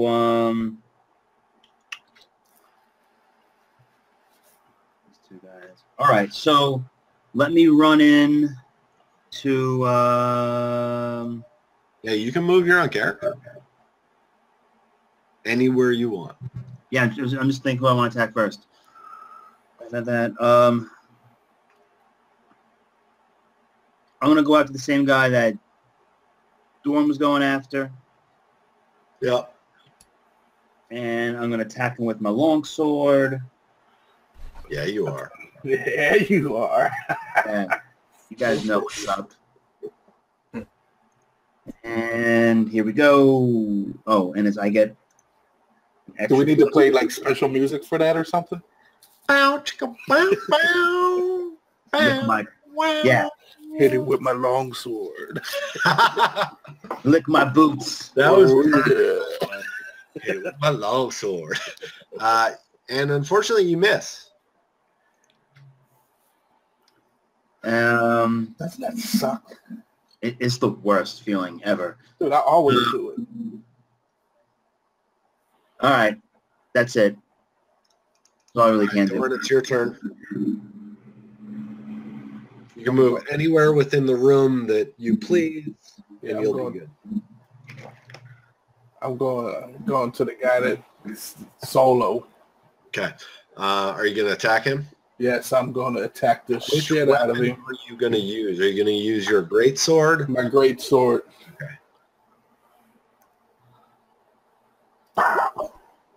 Damn. Missed. That's stupid. It's so stupid. I mean, yeah, sure. I had one day when I hit somebody good. One day. This Dragonborn's a facade. Total hoax. All right, so it is now Dorn's turn again. All right. That was a surprise round, so they did not get to react or anything. We're going to do a couple things this turn. You guys ready for this excitement? I'm ready. I feel like the one thing this one dude did was, hold on. He turned to face Dorn. That's all he did. That was all he was able to do. Fair enough. Going to attempt to attack him again, and hopefully not roll 2. That's a little better. Hit. Do 28 plus 5. Oh, Jesus. Oh, fucking. It's brutal. Okay, so you did hit him for sure, and you got him for the least. Like, you grazed his ass. Like, he didn't even care. He's like, eh. Paper cut. And as my bonus action, Okay. where'd it go? Spell book. I'm gonna cast Shield of Faith, which is a bonus action cast on Dinar. All right. Shield of So what does that do? Shield of Faith is a shimmering field appears around and surrounding a creature of your choice within range, granting a +2 bonus to AC during the duration. So Dinar, Nice. what is your current AC?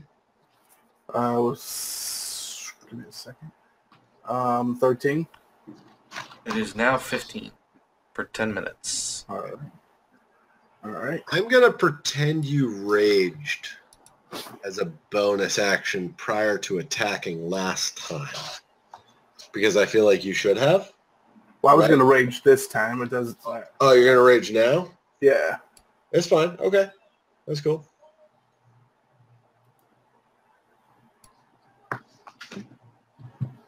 And after my paper cut and my shimmering light show on Dinar, I'm done. Okay. It is now currently the barbarian facing Dinar. He is just going to straight up attack Dinar. Rolling. Not afraid. You ain't afraid. Not at all. Rolled an 8, so he missed. Yep. Actually, should have been a 10, but he still missed, so it doesn't matter. You're good. So that good stuff. Good stuff. Next one is actually the guy who you just attacked, Dorn. Man, these D names are tough. Now I know how a girl feels. You know what I'm saying? Oh, 20. Oh, that's a tough hit. That hit? Okay, so it's going to be a...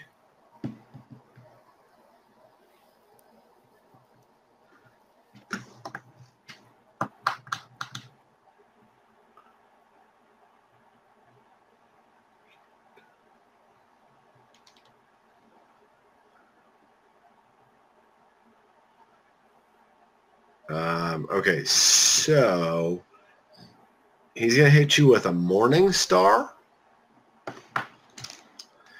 which is going to be 2d8 plus 2. Jesus Christ. Yeah, it's a pretty strong weapon.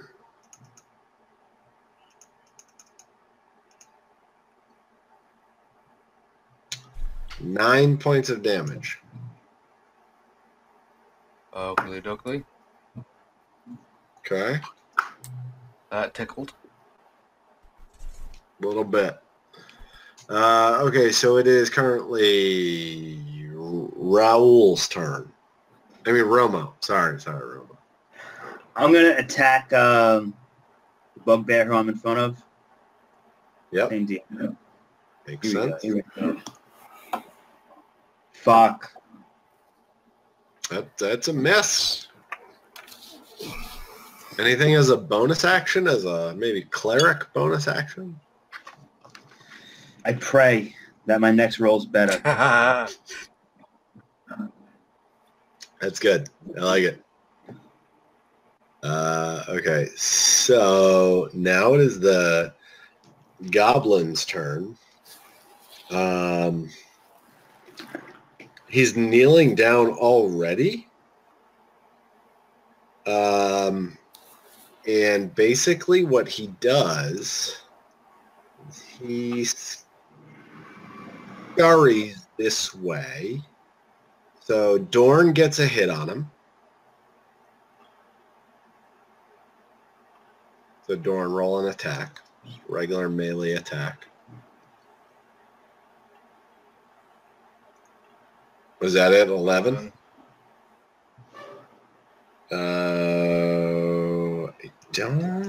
That does not hit him. So you miss as he runs, but he runs under the bed. He scampers and like just gets out of the way because he's super like slippery and like, like the guy from the Lord of the Rings, you know what I mean? He's wiry. So now it's Dorn's turn. Dinar's turn. All right, so I will attacking, and then I guess use some rage after. So you should rage first. Rage first. So what's that? Is that a D8 plus 2?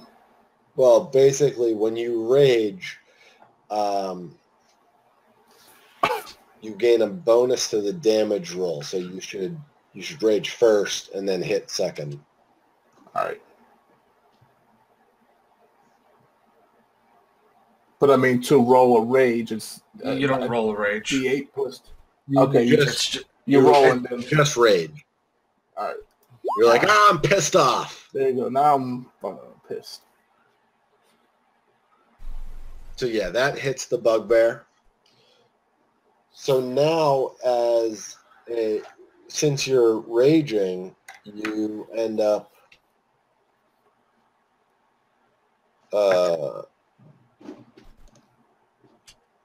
what happens?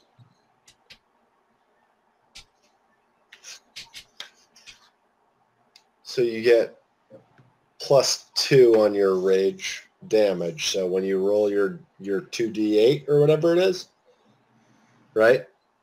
Roll my 2d8. I think so for your greatsword. Is it? No. Wasn't the greatsword 2d6? Or was it 2d6? Oh yeah, that's right. Oh wait, let me look. What is it? Yes, 2d6. So 2d6. And now you could also, since you're already level 2, you could attack with a reckless attack. Yeah. Which would give you advantage, but it would also mean attack rolls against you get advantage. So at this point, don't worry about it because you already hit with the first hit. But next time you might want to roll with reckless attack. All right. So for now, just roll 2d6 plus 2. Plus 2. Right. Well, so it'll be 9. Yes. Okay. So this guy's -9 now. And you can tell that he is still up. You know, still like, what's up? I'm all right. Not the worst thing in the world. It is now Dorn's turn. Let's see. I am going to...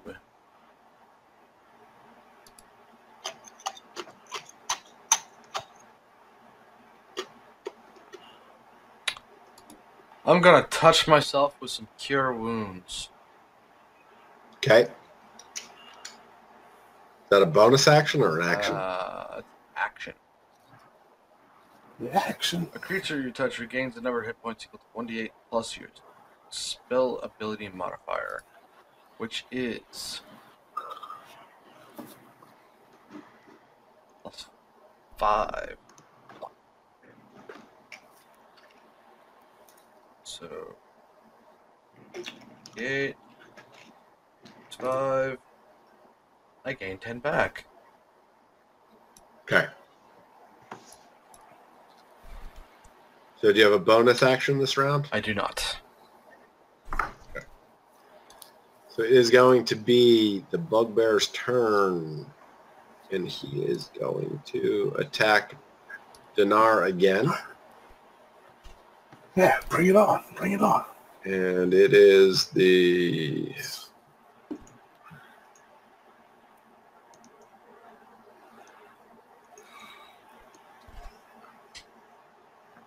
Woo! Misses. Jeez. That's right. It's my lucky day. And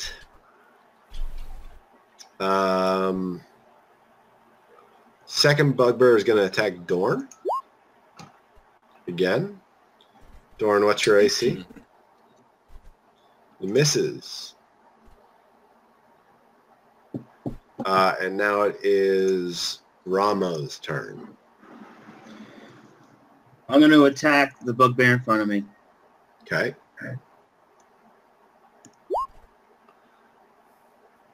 Hit. Nice. You sank my battleship.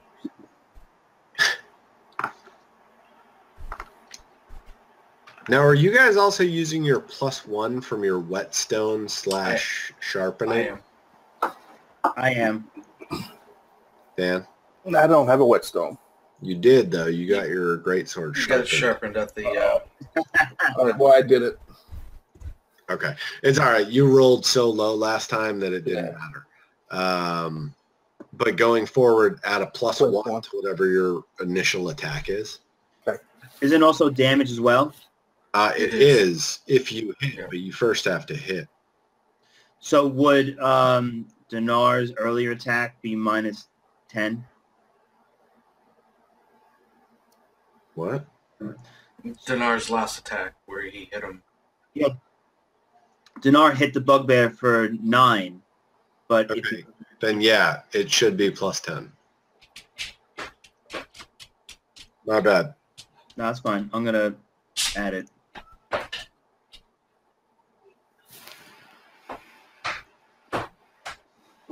Yeah, here we go.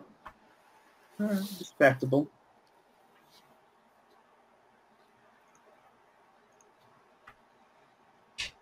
I'm sorry, did you say respectable after you rolled a 2? Well, then I added 3 to it, so yeah. Yeah, no. I'm still asking the question. Anyway, all right, so you hit him for 5 on top of the 11 that he had, right? No, he had 6. Oh, so now he's at negative 11. Yeah. Way to go.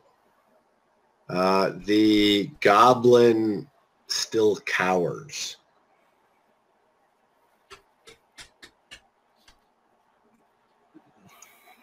It is Dinar's turn. All right. So I guess I still go for the one in front of me.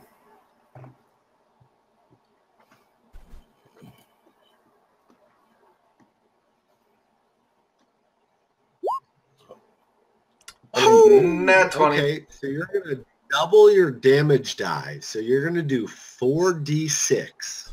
Double damage die? Yeah, because you automatically crit him. Huh. Interesting. Right? So that's 4d6 plus 1? I feel like it should be more. No, it's plus his strength, which is 4 plus 1. So it's plus 5. So then plus 5. So roll a 4d6 and then add plus 5. Plus 5. You literally cut him in half. Yeah. Like his intestines. Like his giant ass morning star that he was holding up like a baseball bat, like just tips over with him as you cut through his midsections, sever the spine, and he falls over. Like his legs are still standing out because he kind of backed into a wall, right? So his torso falls off, but his legs are kind of like propped up against that back wall. So this dude is dead, D-E-D dead. Well, I mean, yep. You gotta give him a chance. He can get a skateboard and roll around saying, "I have no legs," and asking for money.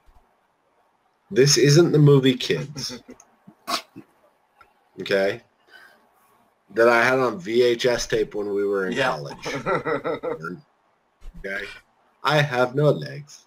I have no legs. If you guys haven't seen the movie Kids, then I'm sorry. No, I never saw it. Seriously? Definitely, it's fucked up, but it's worth a watch. It's yeah, John. It's based in New York too, so it's like never even heard of it. Yeah, it's in an Eminem song also. Mm-hmm. But you know, whatever. Anyway, so it is Dorn's turn. All right. I'm gonna swing my mighty, strong, hard longsword at this bugbear. Okay. It's a hit. Holy fucking shit. Respectable. I mean, like at least he's bloodied now. Like I don't know how to tell you that this is a good thing, but 2 times I hit him, both times I rolled 1 on damage. Yeah, that's some crazy shit. So he's now at like negative 17, I believe. So he is bloodied. So you're sure he's bloodied. It is his turn though.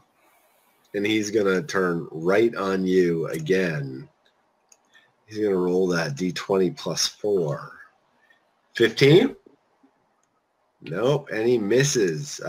He is going to spend his bonus action to yell at the goblin in Goblinese.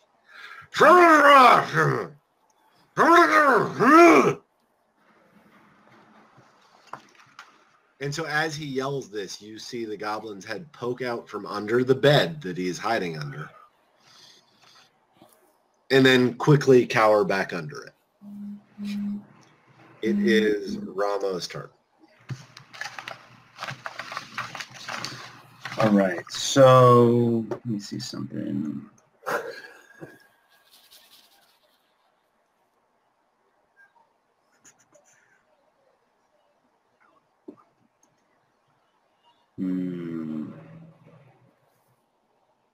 Step, step, step. Yeah, what could you possibly be looking at? I was looking at one of my spells. Okay. Well, I was thinking if I should do a spell right now, which does not need an attack. It's just a saving throw. So I was thinking of what unless it's a cantrip, I would not suggest it. It is a cantrip. Have at it.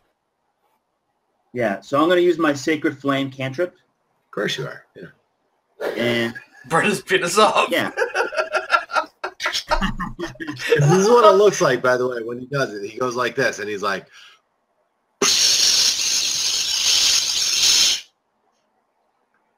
Yes. It's like that. You hold your fingers out like a goalpost, like you're playing like football on the table. Yeah. And then, like the flame comes out of your fingers just like just that. The tips. I like that. So the target that's what he said when he did it to the Redbrand. He was like, just the tip. Well, I bet I did.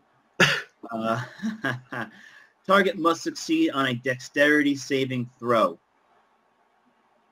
Okay. And it's against my spell save DC. Is that what it is? Yep. Okay. So roll your spell save. Or what is your spell save DC? 14. I got the 14.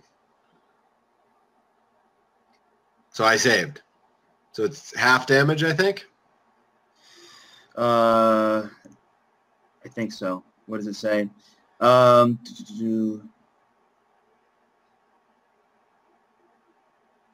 it say? Must succeed. I know it says must succeed or take 1d8 radiant damage. So he did succeed. Yeah. So I guess then he take half? Doesn't say anything about half. I guess it's nothing. No damage. Hang on. Let me look real quick. Yeah, can you double check that? I will. Is Sacred Flame? Yeah.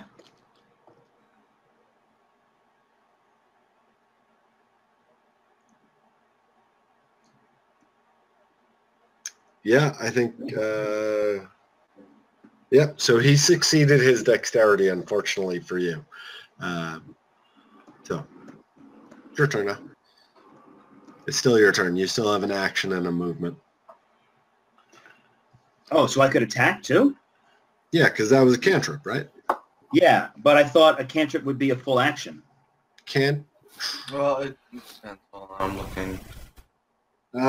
Yep, you're right. This one is. Sorry. Yeah, this cantrip wasn't designated as a bonus action cantrips. Yep, you're right. Okay, so you can move. If you move, he gets an attack, though. Yeah, no, I won't disengage.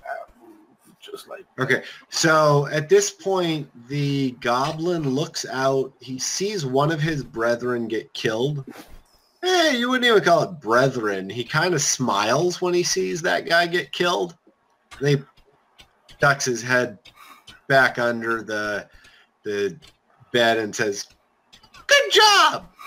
in common tongue.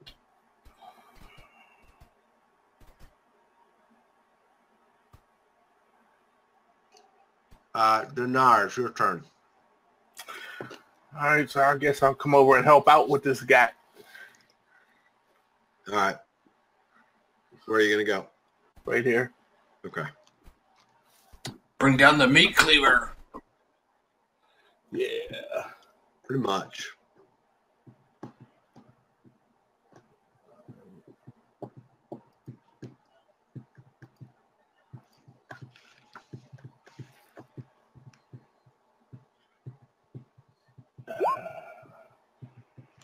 missed, unfortunately. However, you're raging at this point. Right, so I can do a 2d6 again, or? No, if you declare reckless attack, you could roll advantage. Yeah. Never mind. All right. All right, so it's Dorn's turn. Oh, let's just smack him upside. Let's try and run him through with my sword. Okay. Ha ha ha ha. Yep, that's a hit. That's a crit. That is a crit. Double your damage dice. So was that 2d8? D8. Plus 1? Plus 5. At least? So 12 points of damage.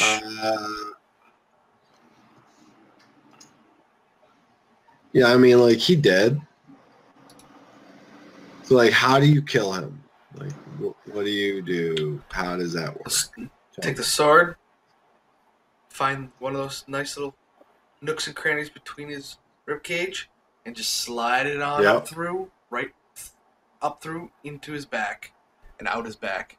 God. And just let him fall limp and slide off my sword. Yep, 100%. That happened. So now it is my turn, right? Yeah, your turn, Ramo. And this goblin, you know that the goblin is hiding under the bed. Thank you. Just don't be like me, lick boots. What do you want to lick? Truth doesn't like boots. Truth doesn't know what you mean. Dorn and Romo leave the goblin and Dinar in the room by themselves. No, I still got to go see Leline or something at some point. Yeah, that's right. I'm all set, but I'll take the little buddy with me. Guys, we still want to attack this goblin? Do we have to? Oh. Put me in a real tough spot here, DM. Say, what's the goblin's purpose? Like, does all goblins have to be bad? I mean, what's going on in this world of Dungeons and Dragons? I mean, are there exceptions? As you know, goblins are inherently evil creatures. However, they are not the evilest of creatures. They are alone. Are they considered animals? No. They're creatures. The humanoids. Humanoids. They are humanoids, exactly. But they're considered usually like a chaotic the chaotic evil. However, singularly they don't cause much trouble. But when they get in groups, that's when they tend to be an issue. What you want to do with this goblin, guys? Yeah, they're neutral evil. So, like, they're not good. They're easily persuaded to evil. And they will never be lawful. Usually never. It's highly unlikely that it will ever be lawful, so. So we'd never be able to use him as a little spy, even though we just saved his life. Well, if I talk to him, does that constitute a turn? Or is that like an action? Depends. What are you as a group doing right now? Because it is your turn. Ramo. Yeah. So that's what I'm wondering how I can best use my turn. And so if I talk, you could talk to him, and that would be considered a turn, probably. Gotcha. And he would go next. When we entered the room, do we see if he had any weapons on him? Or was he basically being a bootlicker? I mean, Droop has a short sword, but it hasn't come out. Okay. Is he intimidated by our long swords? Yep. I've got 100%. I've got a great sword. Yep. He's This really guy. intimidated by that. Oh, dear Lord.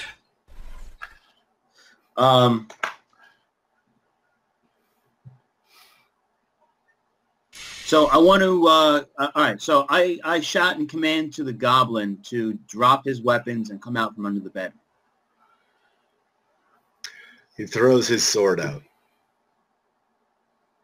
But he to the north, like sort of right at where the dead bugbear stands. But then he crawls out to the east of the bed, and he pokes his head out, and he says, "You know tricks, Droops. No tricks. Droops."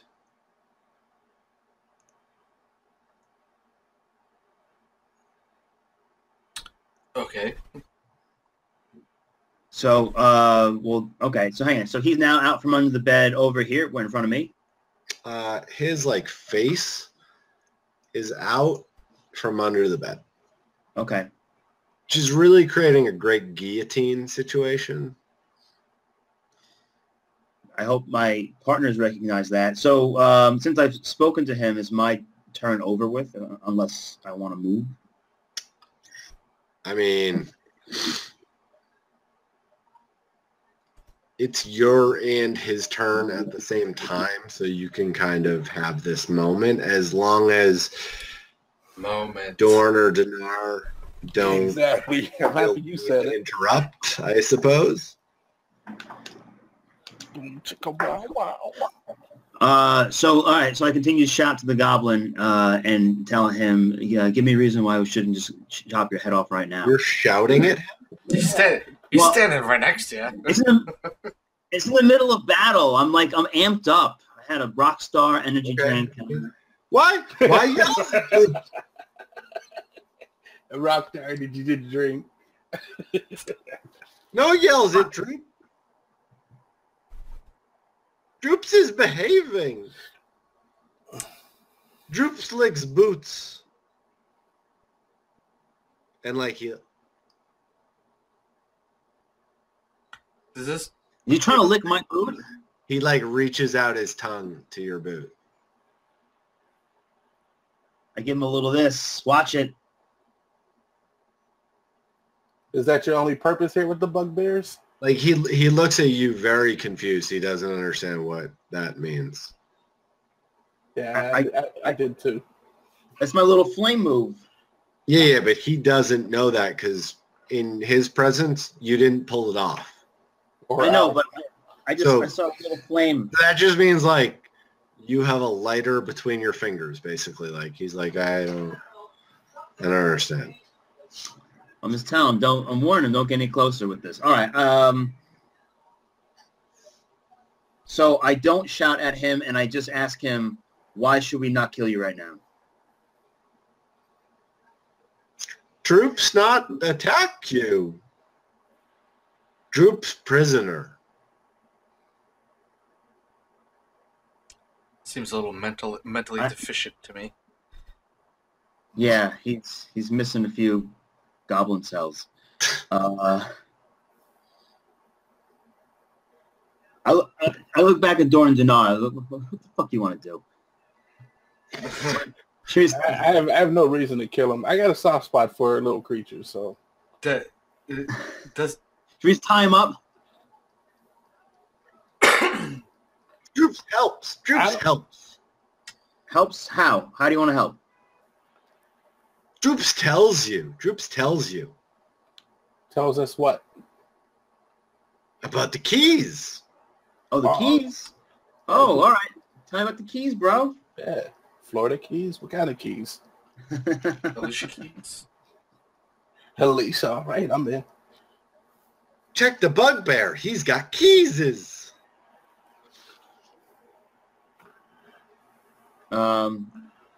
I check the bugbear in front of me for the keys. Not that bugbear. The bugbear. I check the other bugbear for the keys is? And you find a skeleton key made of iron. Ooh. I'm gonna motion to Dinar. Hey, you might want to check out those morning stars. They seem a little bit more powerful than your sword. All right, definitely. So how strong are these morning stars? Not stronger than yours, I don't think. Well, his is a 2d6, and you said the morning star was a How 2d8. No, that was specifically for the bugbear. Oh. How valuable are these morning stars? 1D.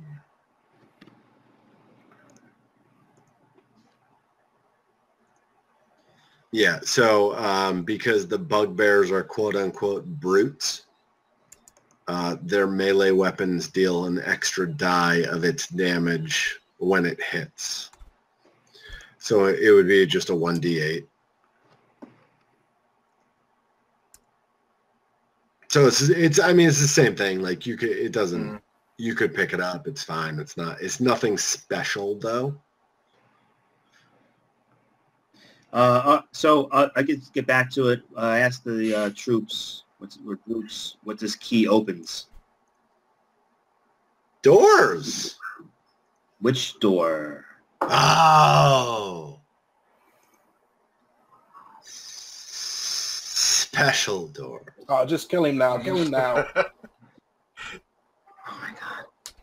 Kill this little bastard. Guys, do we want him to show us what door it opens?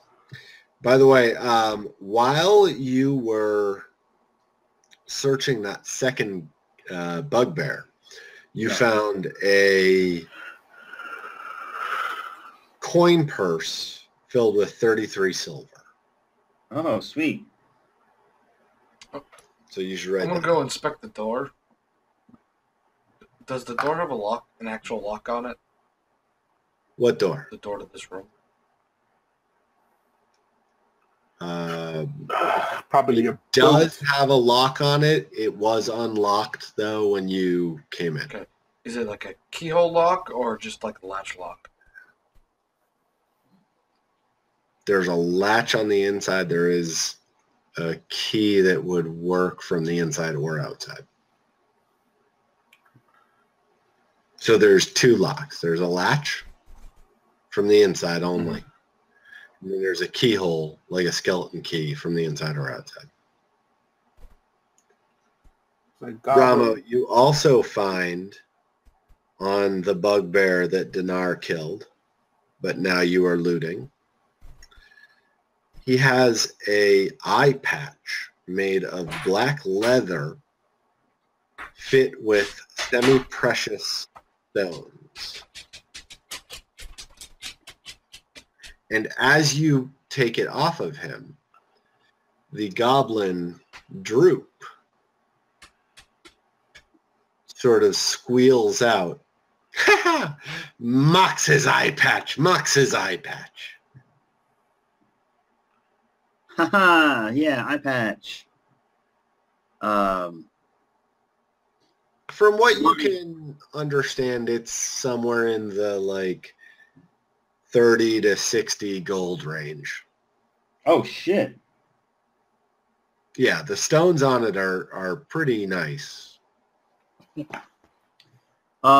So I asked Dorn if I'm thinking what he's thinking, which is, do we just lock this guy in his room with the key? That's what I'm thinking. Yeah, lock me in the room with the key. No, you don't get the key. But you said. You misunderstood. I tossed the key to Dorn, and hey, try this out. See if the key works. Does the key work? Yep. Sweet. Then we can just lock this little guy in here until we're done, I guess. Yeah. Is there anything else that is it worth doing an investigation check of the room? Might want to take his sword, so he can definitely take use that to pry the door open, and I'm pretty sure he's probably not going to be strong enough to do it. No. I'm going to do an investigation of the room. But didn't this little dude just tell us what these keys go to? Mm-hmm. Or did they go to something? We're in this locking room? him up for his protection. Literally, he told you the keys work. Yeah. Oh my so, God. And Yeah, Ramo exactly. knows nothing. Yeah. That roll couldn't have been any worse. Man, you guys have rolled a lot of ones tonight. And criticals. Yeah, Like- well, that's true too. There have been like 2 or 3 20s and 2 or 3 ones, like minimum 3 ones that I can remember. Mm-hmm. Does anyone else want to do an investigation before we dip? Yeah, might as well get in on this action. Sheet investigation. Intelligence, so I get +0. Nice. So you're checking out the room. You realize that the one bugbear that has already been searched seems to be the leader, which is why he was kind of hanging out in the back of the room, or not the back of the room, but like across the room from where the like torture was going on. And the other guy doesn't have anything on him. Droops, the goblin, literally has his short sword, and that's about it. He doesn't have any secret pockets or anything like that. So it seems like Ramo has found everything in the room. There's no secret compartments or secret doorways or anything like that. And you also, in your investigation,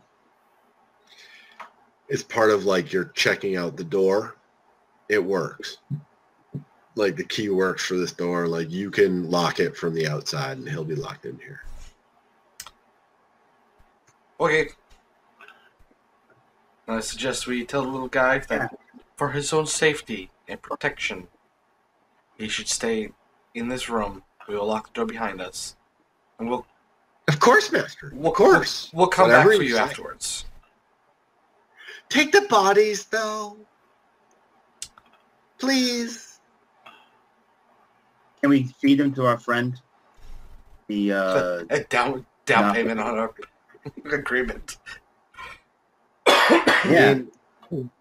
Take who? So the, Did say he enjoyed bugbear flesh. yeah, so let's just take the bugbears. I won't worry about the goblin. Well, yeah, we take the goblin sword and then we carry the or drag the bugbears out of here to feed our friend. Yeah, and that should feed him forever.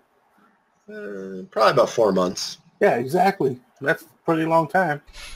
I wish I had 4 months of groceries in my fridge right now. Jeez. Oh, and then I don't know if we do this now, but I figure let's split the silver evenly. Well, we can worry about that later. We got a lot of other stuff to get through. Well, I just didn't want, you know, how it happens. Like, we forget, and then, hey, where's my silver? What are you talking about? But, all right, we'll handle that later. Yeah, so I mean, I feel like Romo just is concerned because the first time money was split, like somebody tried to say that he doesn't get any money. That did happen, fact. It wasn't me. I didn't say it. Did it? Was it? No, it wasn't. Yeah, I didn't think so. Wasn't me. It was All the right. chick. I believe it was the grandma. I made sure. All right, so you go and you dump the bodies, right? Lady Beard. Yeah, we'll just toss the bodies up into the bed. Okay, so as you're tossing the bodies, you hear, all of you, do you see? Do you see? Do you see? Do you trust me now? Trust me now. Trust me now. No, but here's your food. Do you trust us? And then so the human and half elf don't hear this, but he goes, I'm surprised, monster. I thought we would think likewise. Monsters. I'll tell him he has my trust as far as I won't try to attack him at this point, but I'm still wary of him. So who is carrying the corpses of the bugbears? Well, we're all able, so I mean, I'll take one. Okay. I guess I'll drag one by the feet. Okay. So you guys toss him over the edge. Both of you roll perception checks. Redbrand.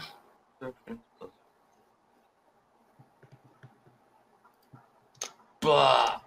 Really? Thought I was done with the twos. Yep, you're good.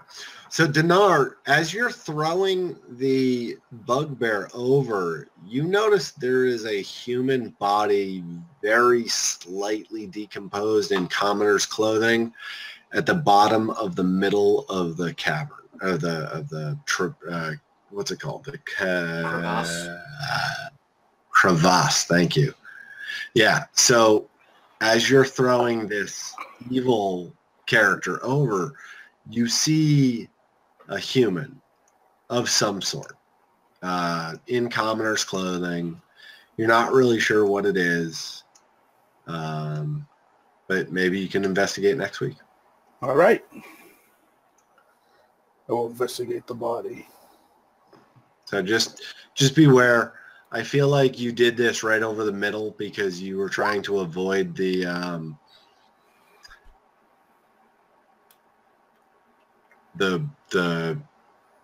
bridge, right? So you tossed it right in the middle. So basically what you're seeing now is this.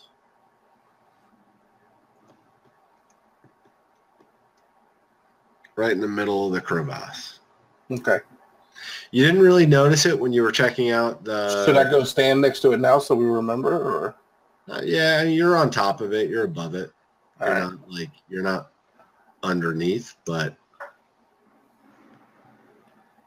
New material for the porn room. New material for the Porn what? room. Oh, yeah. Why does it say Zach pre-roll here?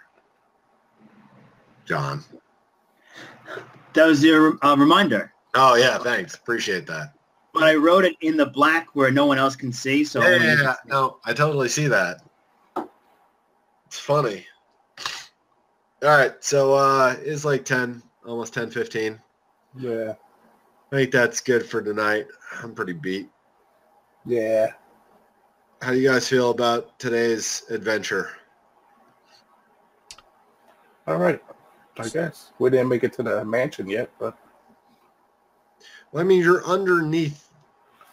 Well, you understand. Well, maybe your character doesn't because your intelligence is not all that high. But bless you, you do understand that this is sort of an entrance to underneath the mansion, and the mansion itself is like dilapidated and collapsing in on itself. So, from what you've understood from the townsfolk, like you believe you are currently in the Redbrand hideout now.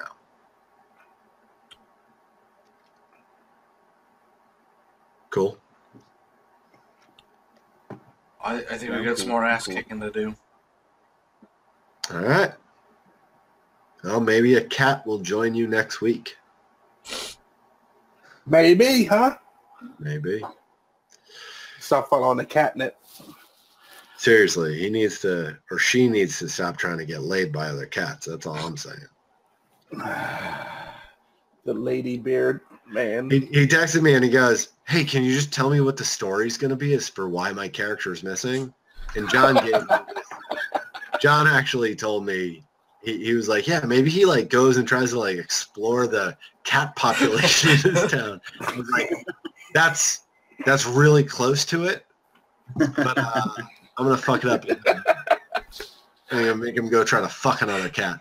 That's good. While you guys are short resting to go take on a major mission.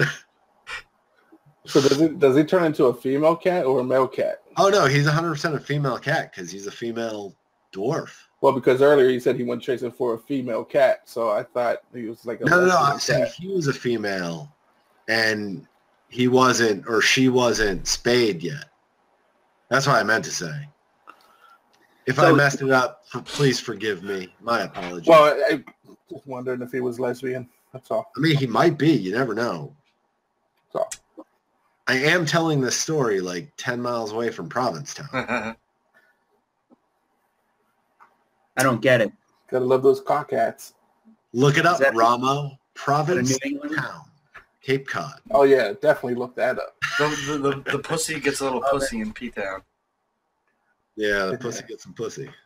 All right, Hey, guys. but you know what? On the 4th of July, there's no place I'd rather be. That place is lit.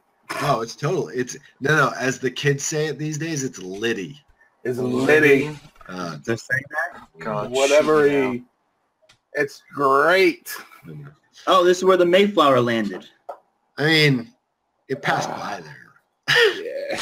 Yeah, We're, That's a whole like, nother pretty much conversation. everywhere in Massachusetts, like everybody. It's landed everywhere, right? Power landed here.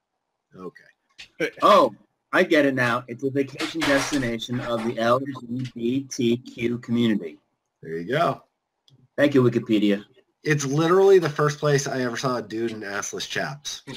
Dude, I think me too. Yeah. And then guess what? It was the second, third, fourth, fifth. Well, yeah, sixth, exactly. seventh. Dude with assless chaps on. True story. True story.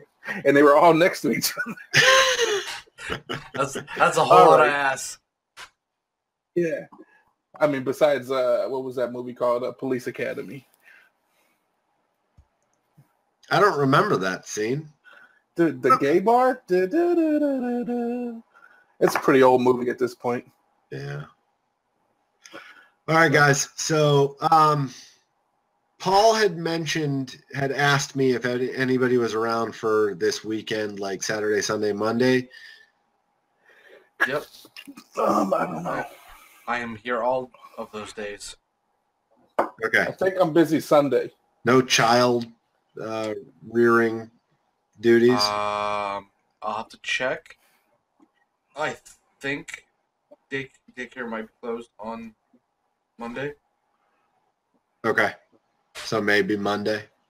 Not. Maybe Okay. not Monday. Dan, you said probably not Sunday. I said I probably will be busy on Sunday. Okay, and I know we had plans to either do something Saturday or Sunday to drive up to New Hampshire. So Well, that's why I said I'd probably be busy Sunday. yeah, at this point, I don't know. We'll talk about it offline, but like I think Saturday might be better if that's okay with you. Just think about the traffic. I mean, if that's the case, I don't know why you wouldn't just do it tomorrow. But like you said, we could talk about it offline. Well, there's specific reasons for not tomorrow. There's appointments tomorrow. Oh, it's tomorrow? Okay. Yeah, it was today, tomorrow, and Friday. All right. So anyway, what about you, John? John, you got like stuff going on?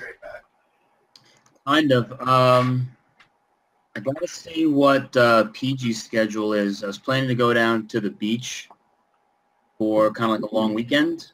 Okay. But if she has to work, then that's going to impact the plans, and so no.